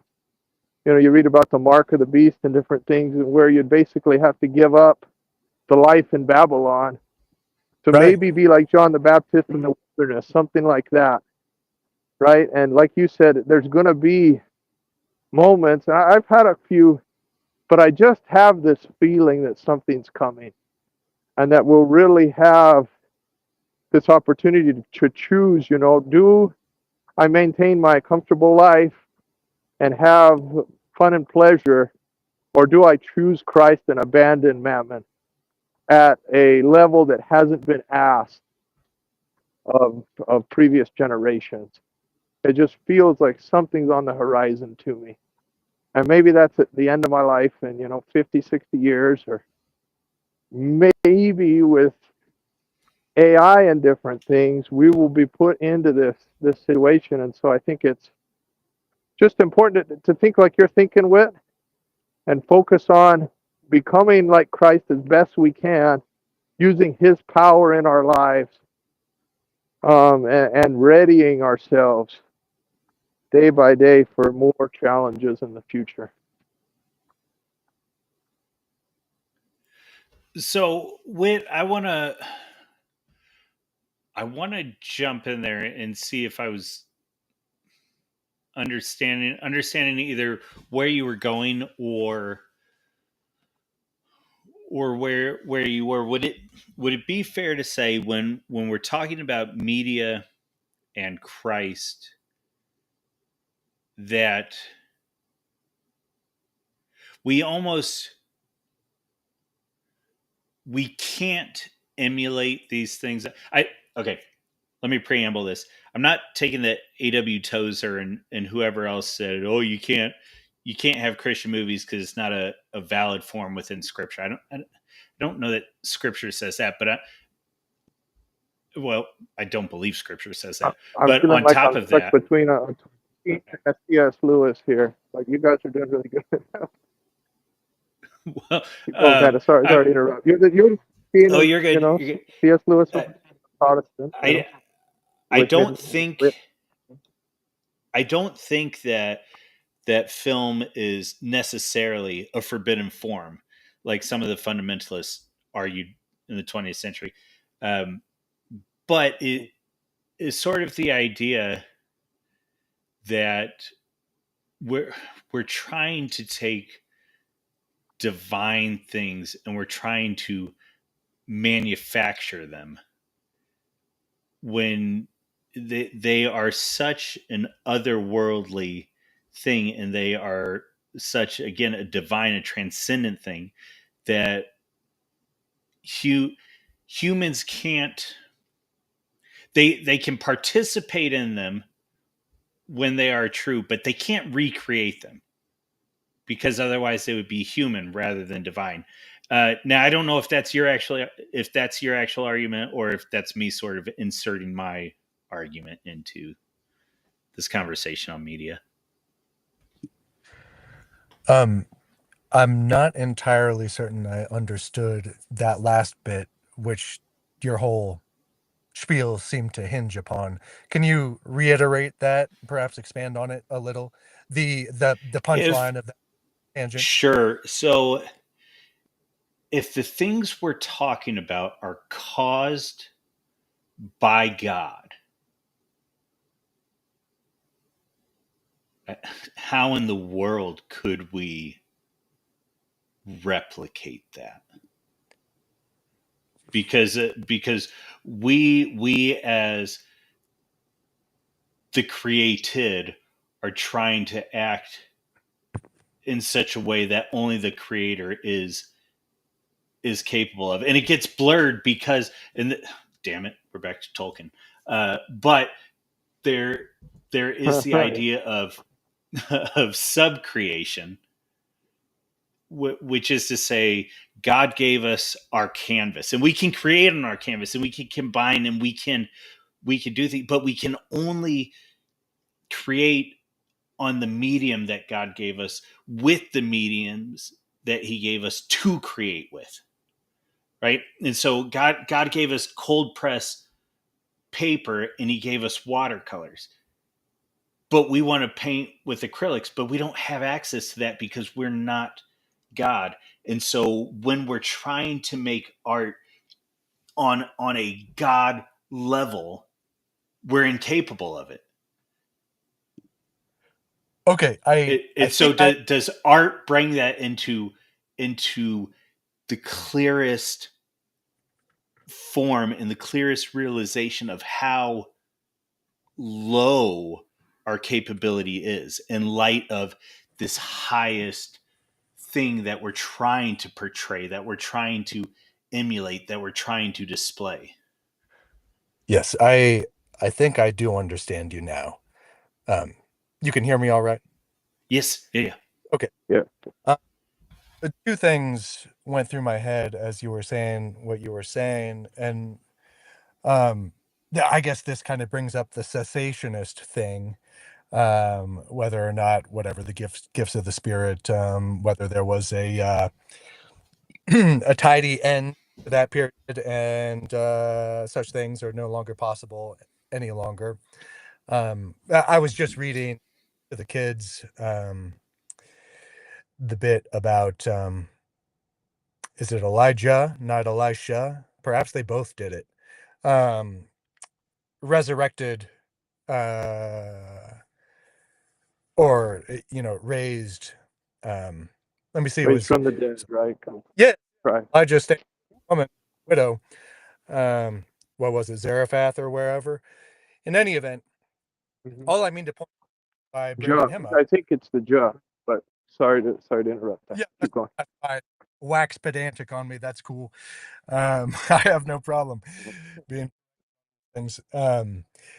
Yes, what wherever it occurred, yes, men. God has been known to, channel his power in a massive way through men to affect remarkable things, which are reflective ultimately, in that case, being raised from the dead. Jesus goes on to do it later. And then so you can see that God can channel a great deal through mere men. And I'm not merely talking about Jesus here. But furthermore, coming back to art, um, can we communicate something that is adequate to how high God and his ways are? And the example that came to me, um, and being an artist myself, I hold this pretty dear. That the first time that the Holy Spirit is mentioned in the scriptures, do you guys know when this is in terms of his the Spirit's operation in a man through a man? Can you name that? I'm quite positive that the very first occasion on which we find this unique thing occurring is with Bezalel, son of Uri, who was the chief artisan responsible for constructing the tabernacle and the Ark of the Covenant and the various details, surrounding that whole business, which was reflective of things in heaven, as the author of Hebrews later goes on to describe. These were meant as the symbols is not the word used there in Hebrews. I forget the precise language in the NIV or the KJV, but in any event, a reflection. Let me say that. Um, I was going to say manifestation. Is that that is definitely not That sounds it. good. okay? Abbott, can you? Yeah. In any event, this is simply the example that comes to We're getting mind. the picture. Yeah. Yeah, the God, right? Picture is probably used in a number of translations. In any Reflection. event, Yeah. Yeah. I, I think this is probably, and it didn't occur to me until now, but kind of the quintessential example of what you're saying. And it's an answer to the question you're asking, which is yes, it's possible. I don't know if this is um, sufficiently high, Well, let's say, in terms well, of what you, yeah. what is possible? Because what I'm hearing from you, and maybe I misunderstood what I was hearing just now in the story you gave, is that it had to be oh crap, we lost Wit. I'm not sure how. All right, I got you back. We good? Uh-oh. Wit, can you hear us? Oh man. I don't, oh, there we go. Okay. Oh, there we go. Oh, Okay, perfect. So my question, I guess, what I'm hearing relayed, and maybe I misheard it, is that these these parts of the temple were produced because the Spirit of God came on to man. not that man produced it in and of himself. Correct. Absolutely. Yes. Oh, okay. Okay, yeah. So It's almost like then scripture, right? Like inspired by the Lord with almost instructions.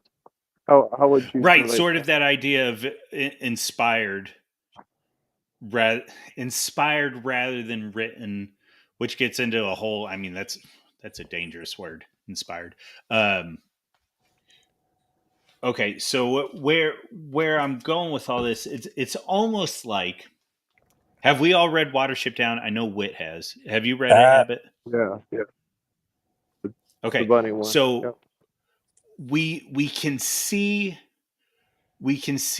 ideas of God throughout there, but it's almost like as soon as you put the word God into it, that's when I think maybe that's when you get into trouble, because it's like we're talking about snow, and we're talking about cold, and we're talking about winter, and how these are things that point to God. And so we can operate without saying God, without mentioning Christ. We can still operate in a way that is pointing to him. And yes, people overuse the quote that's attributed to St. Francis, that idea of preach the gospel at all times and when necessary use words. I Okay, was yeah, thinking that that. can, I right. was thinking that before you said it. I can understand people like that. No, you're supposed to use words all the time. Okay, so sure, that has its own can of worms that you can fall into, but at the same time, we need to be presenting God at all times. But when we say then that we are presenting God, it's not, we're not actually usurping God, as in we're intentionally doing it, but we are potentially proclaiming our art to be something that it can't be, as soon as we affix the title of God to it. And I wonder sometimes if that's the problem with Christian music, with nativity movies, with that we, and again, this goes back to 5-10 minutes ago, whatever, but we are saying that this is something. It is two different arguments. We're either saying that this is something for the Most High, or we're saying that this is something from the Most High. Now, the one is more than likely, flat out lie. But then the other one is the question of, if this is for the Most High, why is this what it is? Right. So yeah, I think it's something that Christians Part of it. have to take seriously if they're going to produce art, especially if they're going to claim, because a Christian should naturally be producing Christian art. But that doesn't mean that it has to be Christian art per se, where it's just this brutish cudgel that has no aesthetics, but just That's like the God. Tolkien approach, right? Where Right. he Yeah, that wrote, was you can absolute. compare Lord of the Rings, Narnia, right? And Lord of the Rings has the Christian themes, but it's veiled Yeah, in well, and all of these he goes even symbols. further and says he despised allegory, and Lord of the Rings is a fundamentally Catholic work. And so how do you square that circle? I I'm mean, I not think I know sure. how you do, but Well, I suppose to compare it to something which is absolutely an allegory from Lewis, which is The Pilgrim's which, Regress, yes, okay, which I don't know if you've read it, but portions.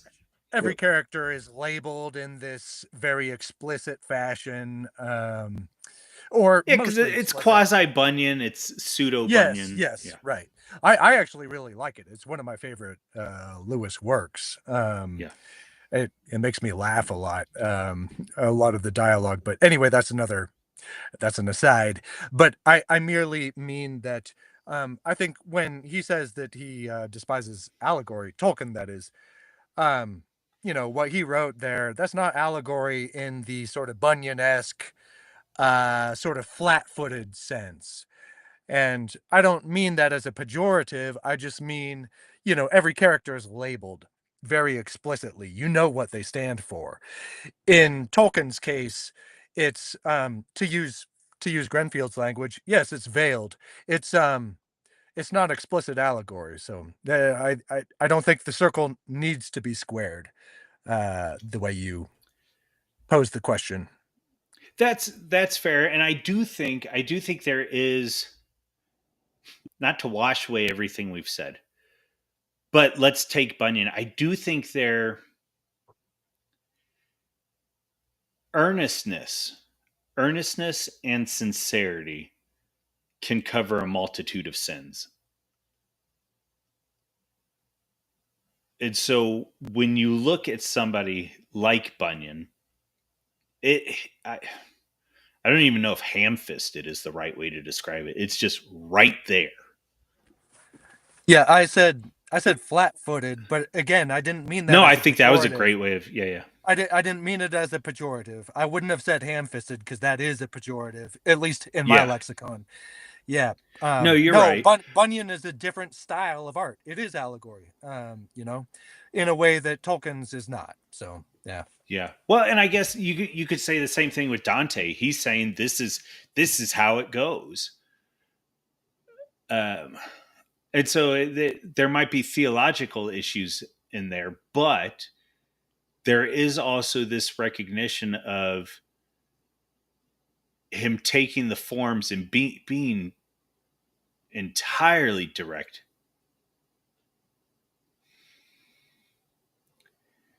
Maybe it's more difficult than I thought it was when we first started on this. Which is The all thing to is, say. What's that? go ahead. Um, I'm it's almost Yeah. like Go the for it. Lord uses different vehicles and people. He gives everybody an opportunity. Right? As as a member of my church, Church of Jesus Christ of Latter-day Saints Mormons, we try to encourage all of our young men to go and serve missions. And they do that for 2 years where they preach the gospel in different places of the world. Um, I did Spanish speaking in Salt Lake and taught people we had a lot of refugees and different people, Hindus, Buddhists, various Christians. And I had an opportunity to serve with people from all over. And it was just really interesting where you would have somebody who was going through something or was struggling or was looking for God, and there would be one of these missionaries who maybe was a goof off and he, didn't understand the scriptures very well, but he connected with that person. And I think the Lord's got somebody out there for everybody and some pieces of art for different people. And so even if it's not perfect, I think if the intent is there, the Lord will use an imperfect vessel, right, to reach out and to fellowship or help somebody in need or somebody seeking Christ and give them a path towards Him. And so I think with the art, um, Tolkien and C.S. Lewis are some of the greats, and they've brought many into the Lord's fold. And I think sometimes, somebody sharing a picture they've drawn with a close friend, even if they're not the best artist, if they're doing it in the right way with their art, it can still carry the spirit with it to that person's heart, right? Maybe, and I'm probably complicating it again, but I it's No, don't going think back so. to I'll kind of tell the. you. I'll tell you guys where I'm at. So originally, when it came to nativity movies, my thoughts was to either keep them in commercial or potentially put them in sucks. But oh man, the more we keep digging into this, and the difficulty as men we're going to have, and not men in a gendered sense, but men as in mankind, Yeah. the difficulty we're going to have in producing that highest form of art, but then also, yeah, think about what Abbott's saying here about, God is using various forms and frankly various qualities to call his children to him. I think I would vote for S tier, because at the end of the day it is just this recognition of the gospel and the holy pervasiveness of it. Amen. And so that's Amen. it's not a, frankly it transcends a claim of art, and it transcends rating.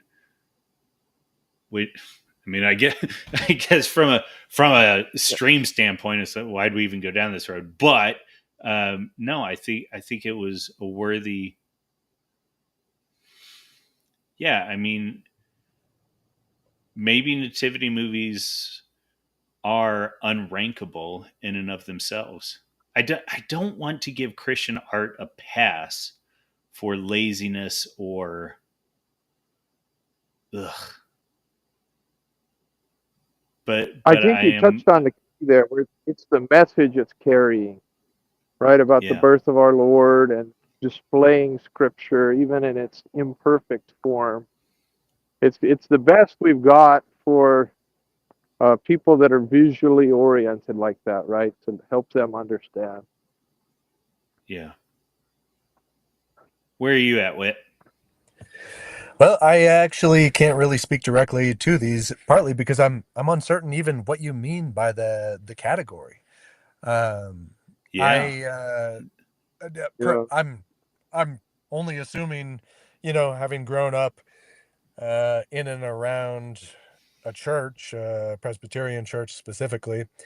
I suspect I was confronted with these at one time or another, but I really don't know what you're talking about. Perhaps they failed to make a an adequate impression on me. What are we talking about? What is this genre? I don't know. Anything from the VeggieTales Christmas specials to any Okay. given nativity movie. I feel like they come out every 5 or 6 years. There's a new one. And it's like, oh, that's a lot. this one's the real Jesus. Now we're gonna have like real Israelites play him or whatever. Um, and without I even know getting what into you're that, referencing. Yeah, well, without even getting into that whole can of worms, yeah, yeah.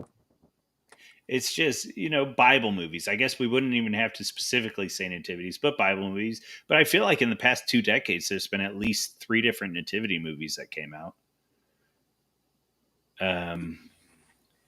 All right. Yeah, but I do wonder now if this was just if I was trying to rank something that defies ranking. Well, okay. Let me clarify one thing and come back Mm. as a second thing to something that Grenfield said earlier.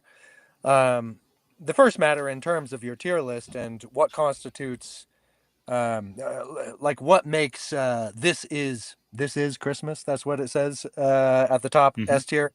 It was my understanding that was like a you could do this or want to do this every single Christmas season. Yep. I believe you said that explicitly at some point, so hopefully that clarifies somewhat.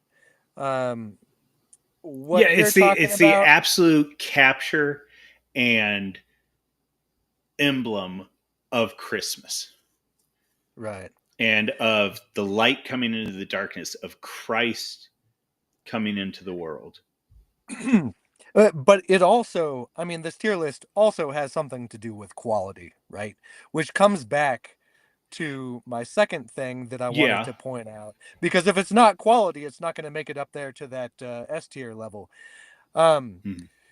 so, and that's not to demean the message. That's simply to say that, hey, we all recognize that, subpar art is subpar art. And Yeah.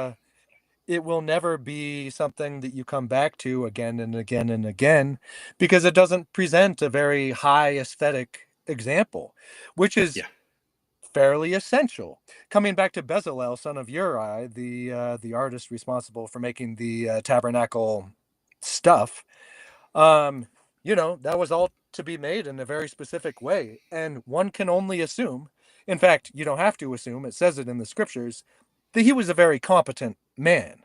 He was Mhm. capable in multiple crafts, and had a handle on how to work these things. And so you can only assume that these were very beautiful instruments in the service of God. So I merely mean to come back to setting a high bar for what Christians ought to be doing. However, Yeah.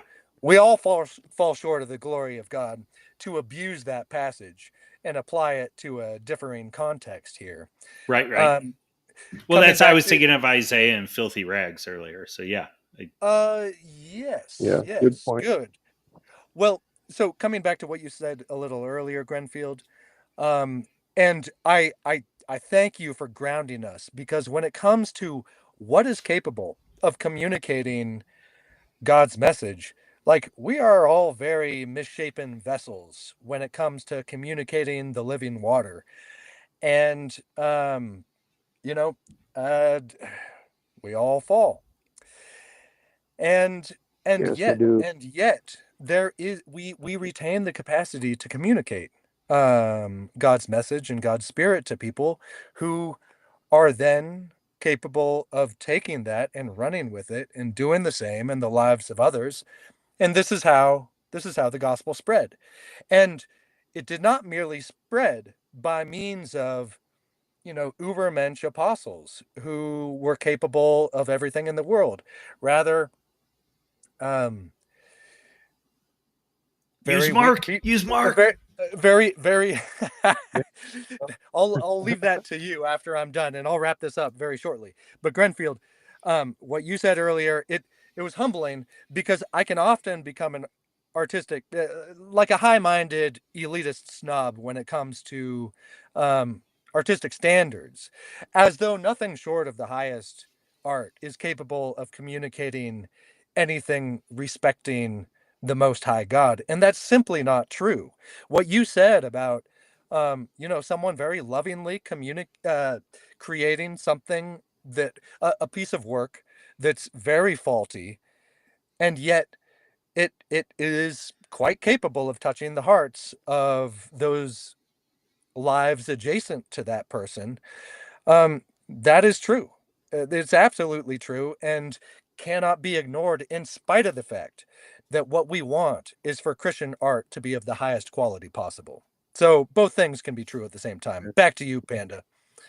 Yeah. No, I think that makes sense, and I keep flip flopping, but it is like we either have to think in 3D or at the very least we need to think in quadrants right now.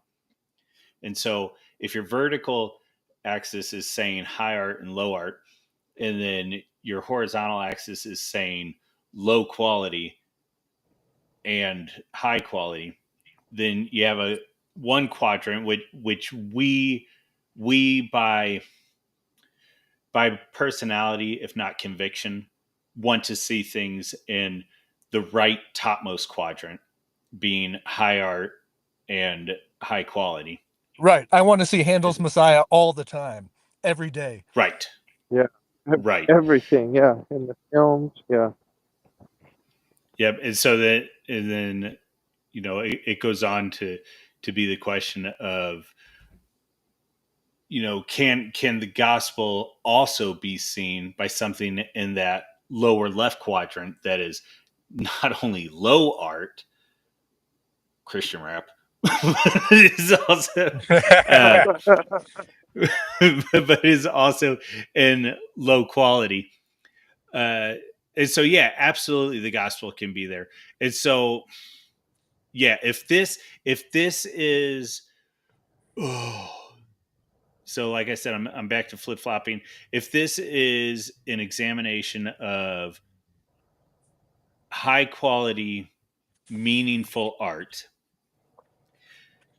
the, there is probably a nativity movie out there somewhere. Oh, there is a nativity movie out there somewhere, but it doesn't daggum say nativity. And that will be another one that we will get into next week, I suppose. But Oh, ah, got the hook. so these, yeah, right. So then, yeah, these nativity movies that are bleh, straight up nativity movies, I think, man, I do think they run into the idea of, film as, in general, we'll call it midterm art, maybe a little bit higher form of art, but they tend to be low quality, and generally I would have them in commercial, if not sucks. It's just frustrating because, again, if we're talking about the highest thing and we're talking about the gospel, yeah, I I'm not negating almost the fact that God can use it. I really struggle with a lot of this Christian stuff. Right. Well, you and me it's a both, good brother. What's that, it's a Abbott? good point. I think made I think you both made really good points about like the dividing it into the quadrants, striving for high art.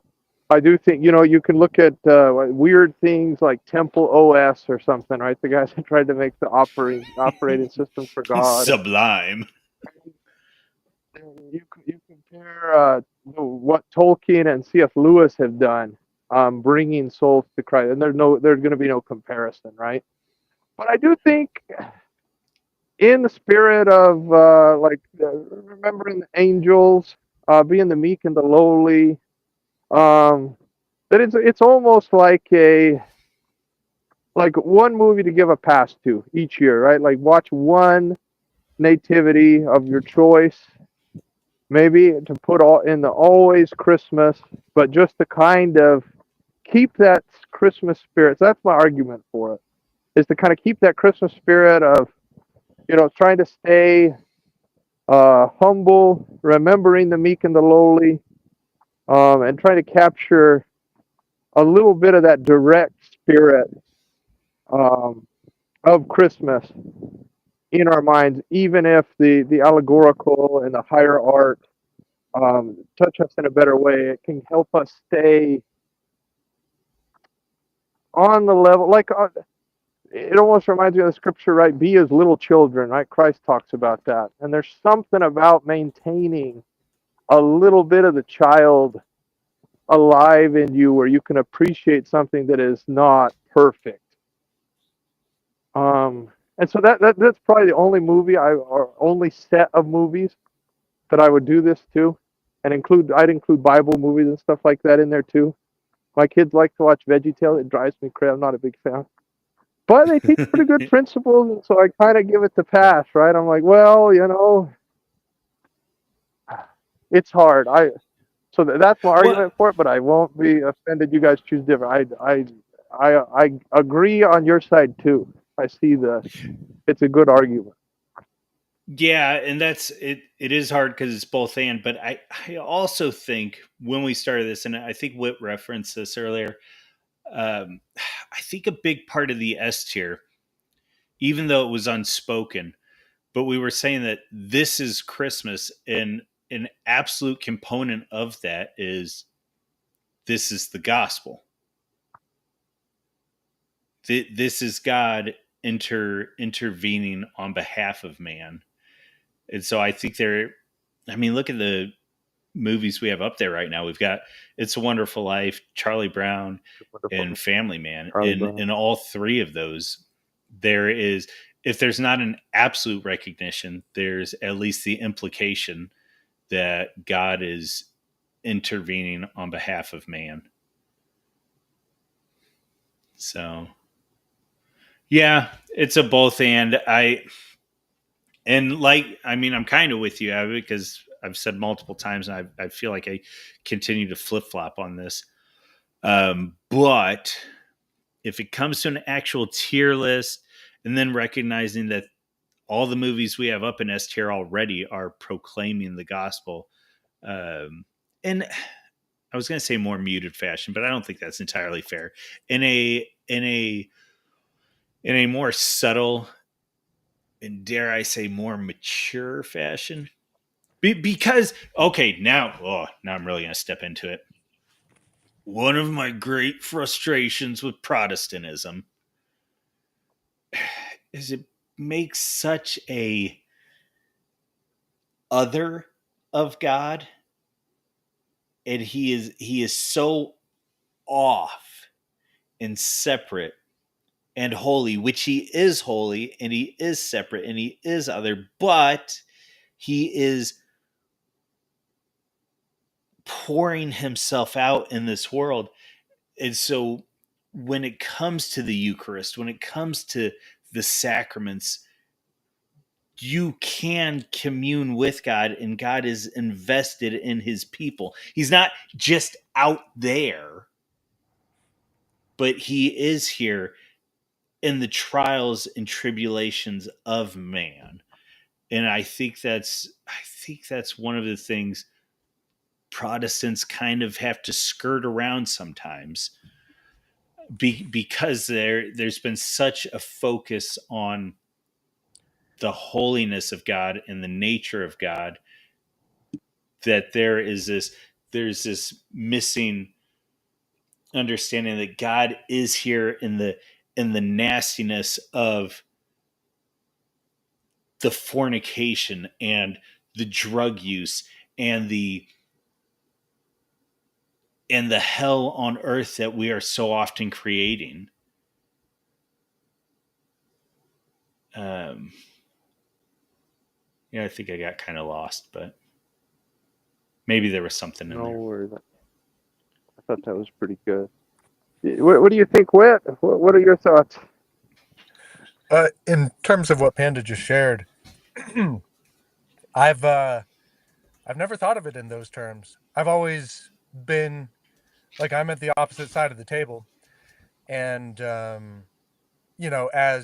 perhaps a hyper Protestant, there's a word for this, radical reformist, I suppose you might categorize me as. Um, it's perhaps too simple a label, but I won't get into it.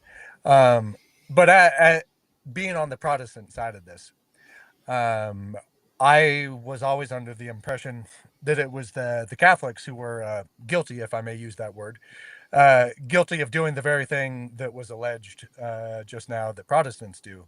And part of this is because my sense is that God is in fact immanent. And I don't need real blood, real body to experience that in any concentrated way. God's Holy Spirit is sufficient to communicate himself as immanent. Insofar as I'm willing to, we were talking about Gethsemane earlier, remain prone in that place, having, laid down my desires to appeal to the family man, where this whole stream kind of began. Um, Insofar as I'm willing to be empty of myself, I can be filled with God's Spirit. And I know of nothing more imminent than that. In what way is that a remote God who is willing to integrate himself in the lives of humans in such a fashion? So anyway, that's my brief rebuttal. I don't want to get into theological fisticuffs here at the end of a stream, but I just thought I would lay that against what was just said. But when it comes back to the films, I think I'm gonna let my elitist snobbery have free reign here, and suggest that the if you really think that these are subpar productions in terms of their technical excellence, then no matter the message that they intend to communicate, they're not communicating it as well as they might. And since we're taking Yeah. into account quality in terms of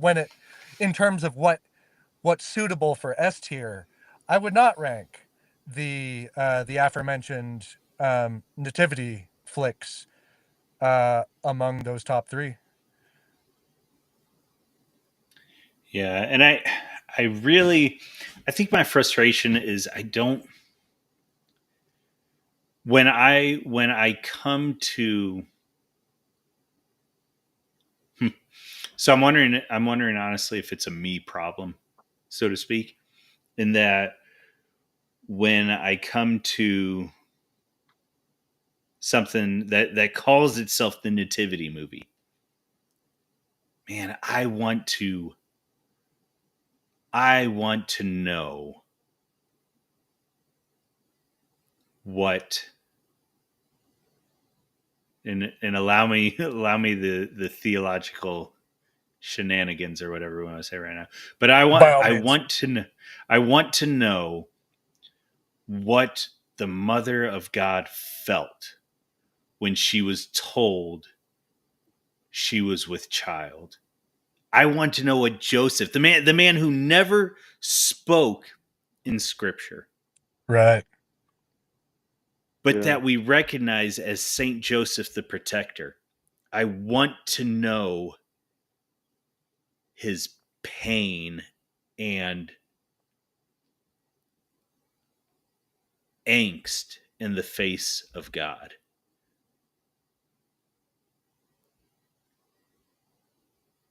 And I want to know the fear that they had fleeing from Herod. And so if you're going to tell me that this is what I'm going to participate in, and so this is maybe it is snobby or whatever, but like if Scorsese says that he's going to show me the filth and the degradation of whomever, the first one that comes to mind is Dagan. What's his name?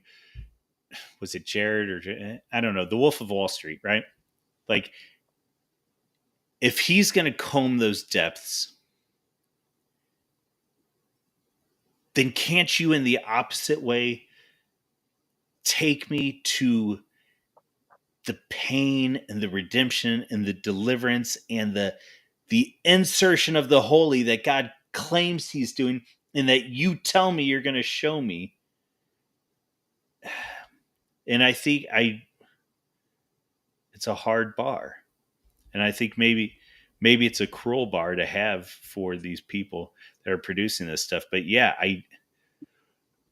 I think right now I'm still back to that original. It's either commercial or it sucks. And part of that might be, in my mind at least, I almost think they're trying to achieve something which they're incapable of achieving. And maybe it is partially an issue with the medium of film.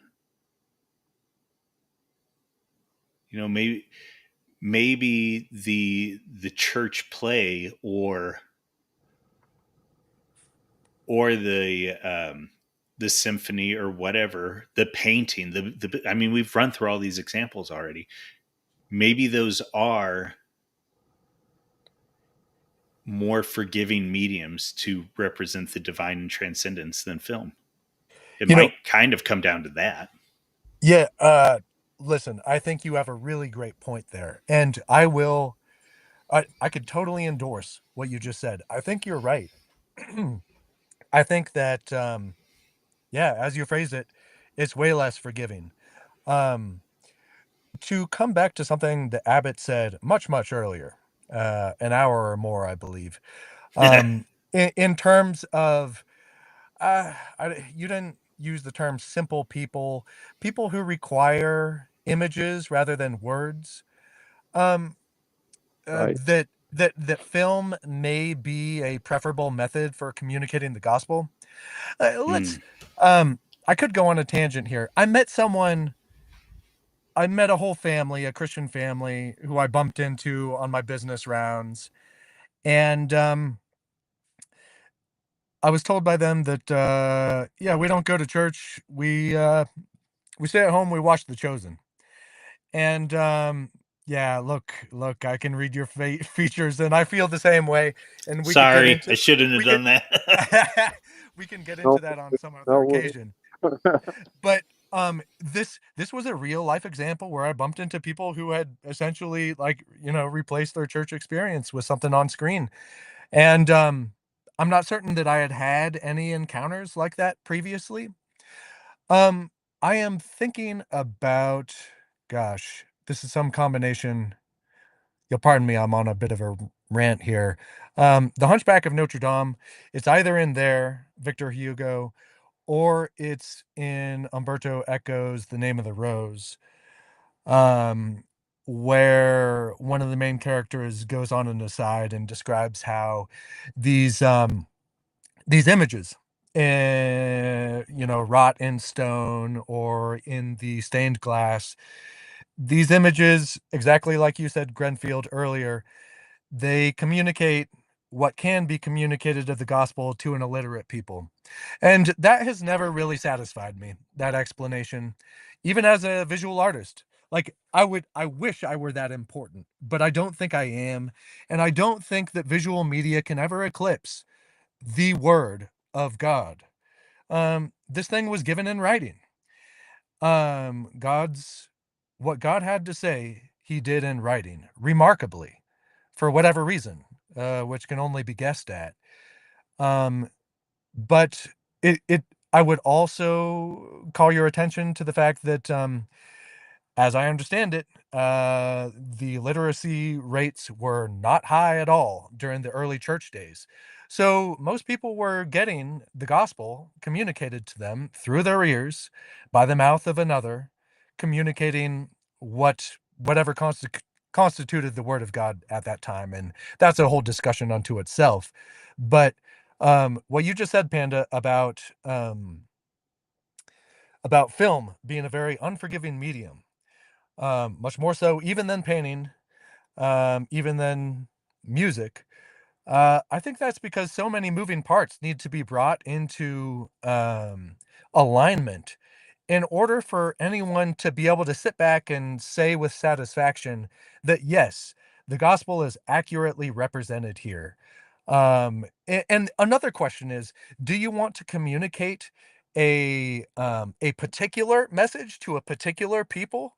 If so, you're gonna set that down in film in a different way than if you were to do what I think so many people wish could be done, which is to simply, I don't know, have a drone camera go back in time and follow the disciples and Jesus around where they went and hit them from every angle, and then cobble together the ultimate presentation of the gospel on film. I think people are grasping at the impossible. And you really need to accept your limitations when it comes to this medium. That's the end of what I have to say. Well, that's a super curious thought, right? Is this, is the movie a form of hyper reality, and it's the most frustrating because it's the closest we can get, and it's just not good enough. Because And it we just do makes me we wonder, right, with the drone, like if you could see everything that went on and hear everything that went on, would there be people that weren't in touch with the spirit or something that it would be boring to them, right?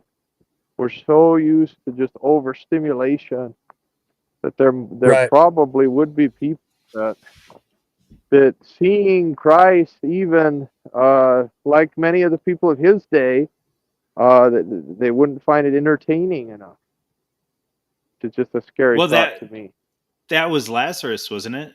That they have. Yeah. Well, it wasn't Lazarus per se, but it was the rich man who ignored Lazarus and said, you know, let me just tell them, no, there's a chasm between us, and they have the law and the prophets. They had the law and the prophets, and that was enough to condemn them. Um, but we cry out for more. Yeah. All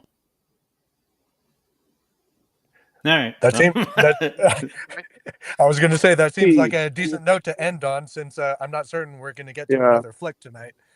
Why don't we end on profundity rather than I don't Right. know what? Yeah, You So go can ahead. slam it do in we want there to just somewhere, Pat. I mean, based on what we've been doing, I think it makes sense to put it lower. It kind of breaks my heart a little bit, but it's not based on the logic behind it. I understand, so I don't have hard yeah. feelings. That sounds fine I think because we're focusing more on the high art scale, right, of the quadrant. We're looking kind of at that, yeah. like why act. I guess I'm picturing in my mind here, Yeah, and and it's so definitely not on the level of. I think we're gonna leave it in commercial unless you guys have, a burning need to put it in sucks, because I don't think so here's sort of my, Yeah. if This Is Christmas is the highest display of Christmas, which is the gospel, the incarnation, light and darkness.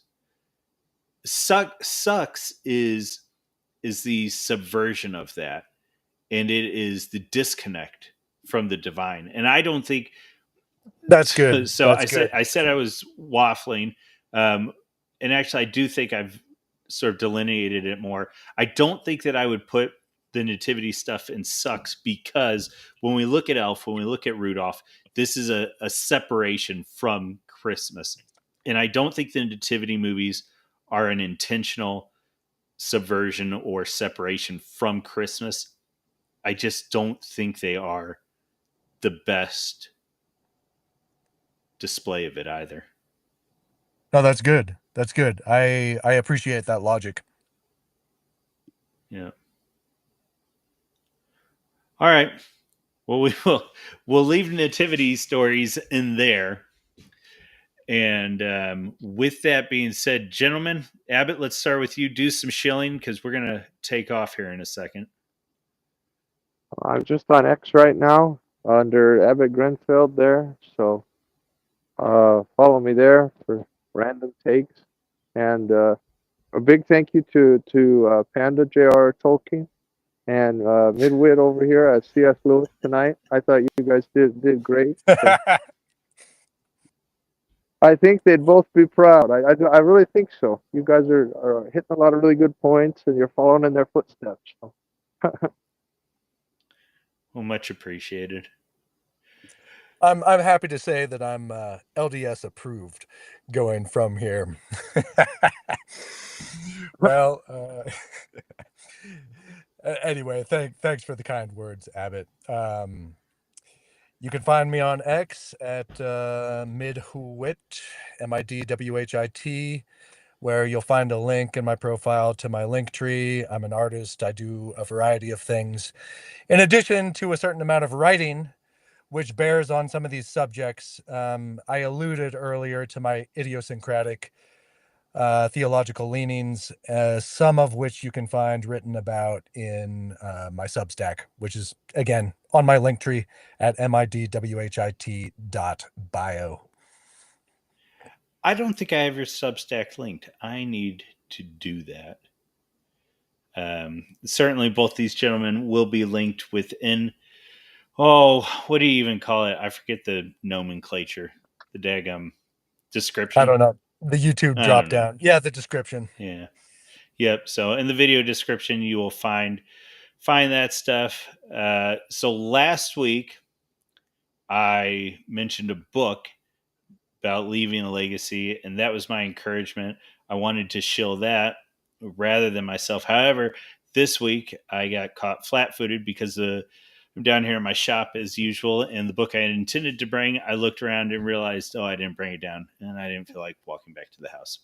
So, what you get to read this week is this great little thread I made earlier about Rocky. It involves Christmas. It involves warriorhood. It references stuff that went on with Praise of Folly and John Slaughter. And I screwed up the Uber Boyo quote. I don't know how I messed that up, but that was supposed to be in there to help build on the points in there. Anyways, I had a lot of fun doing that. So go check that out. Certainly follow Abbott, follow Midwit. Gentlemen, this was a long one, but I think it was a very fruitful one, and I appreciate you joining this evening. And yeah, I think that's about it. To everyone that's still watching, we thank you. And to all of those who went on and actually listened to all of this, hey, I hope it was fruitful. I hope there were things in your life that have been positively affected by all of this. And we will be continuing. We've got what? Blah, blah, blah. 1, 2, 3, 4, 5, 6, 7, 8. We've got at least one more stream in here. So that'll be fine. We will see you guys next week, next Thursday. Abbott will get together after this, see if you can continue, and same with you, Midwit. All right, guys. You have a good evening, and we will talk later. Adios. Great.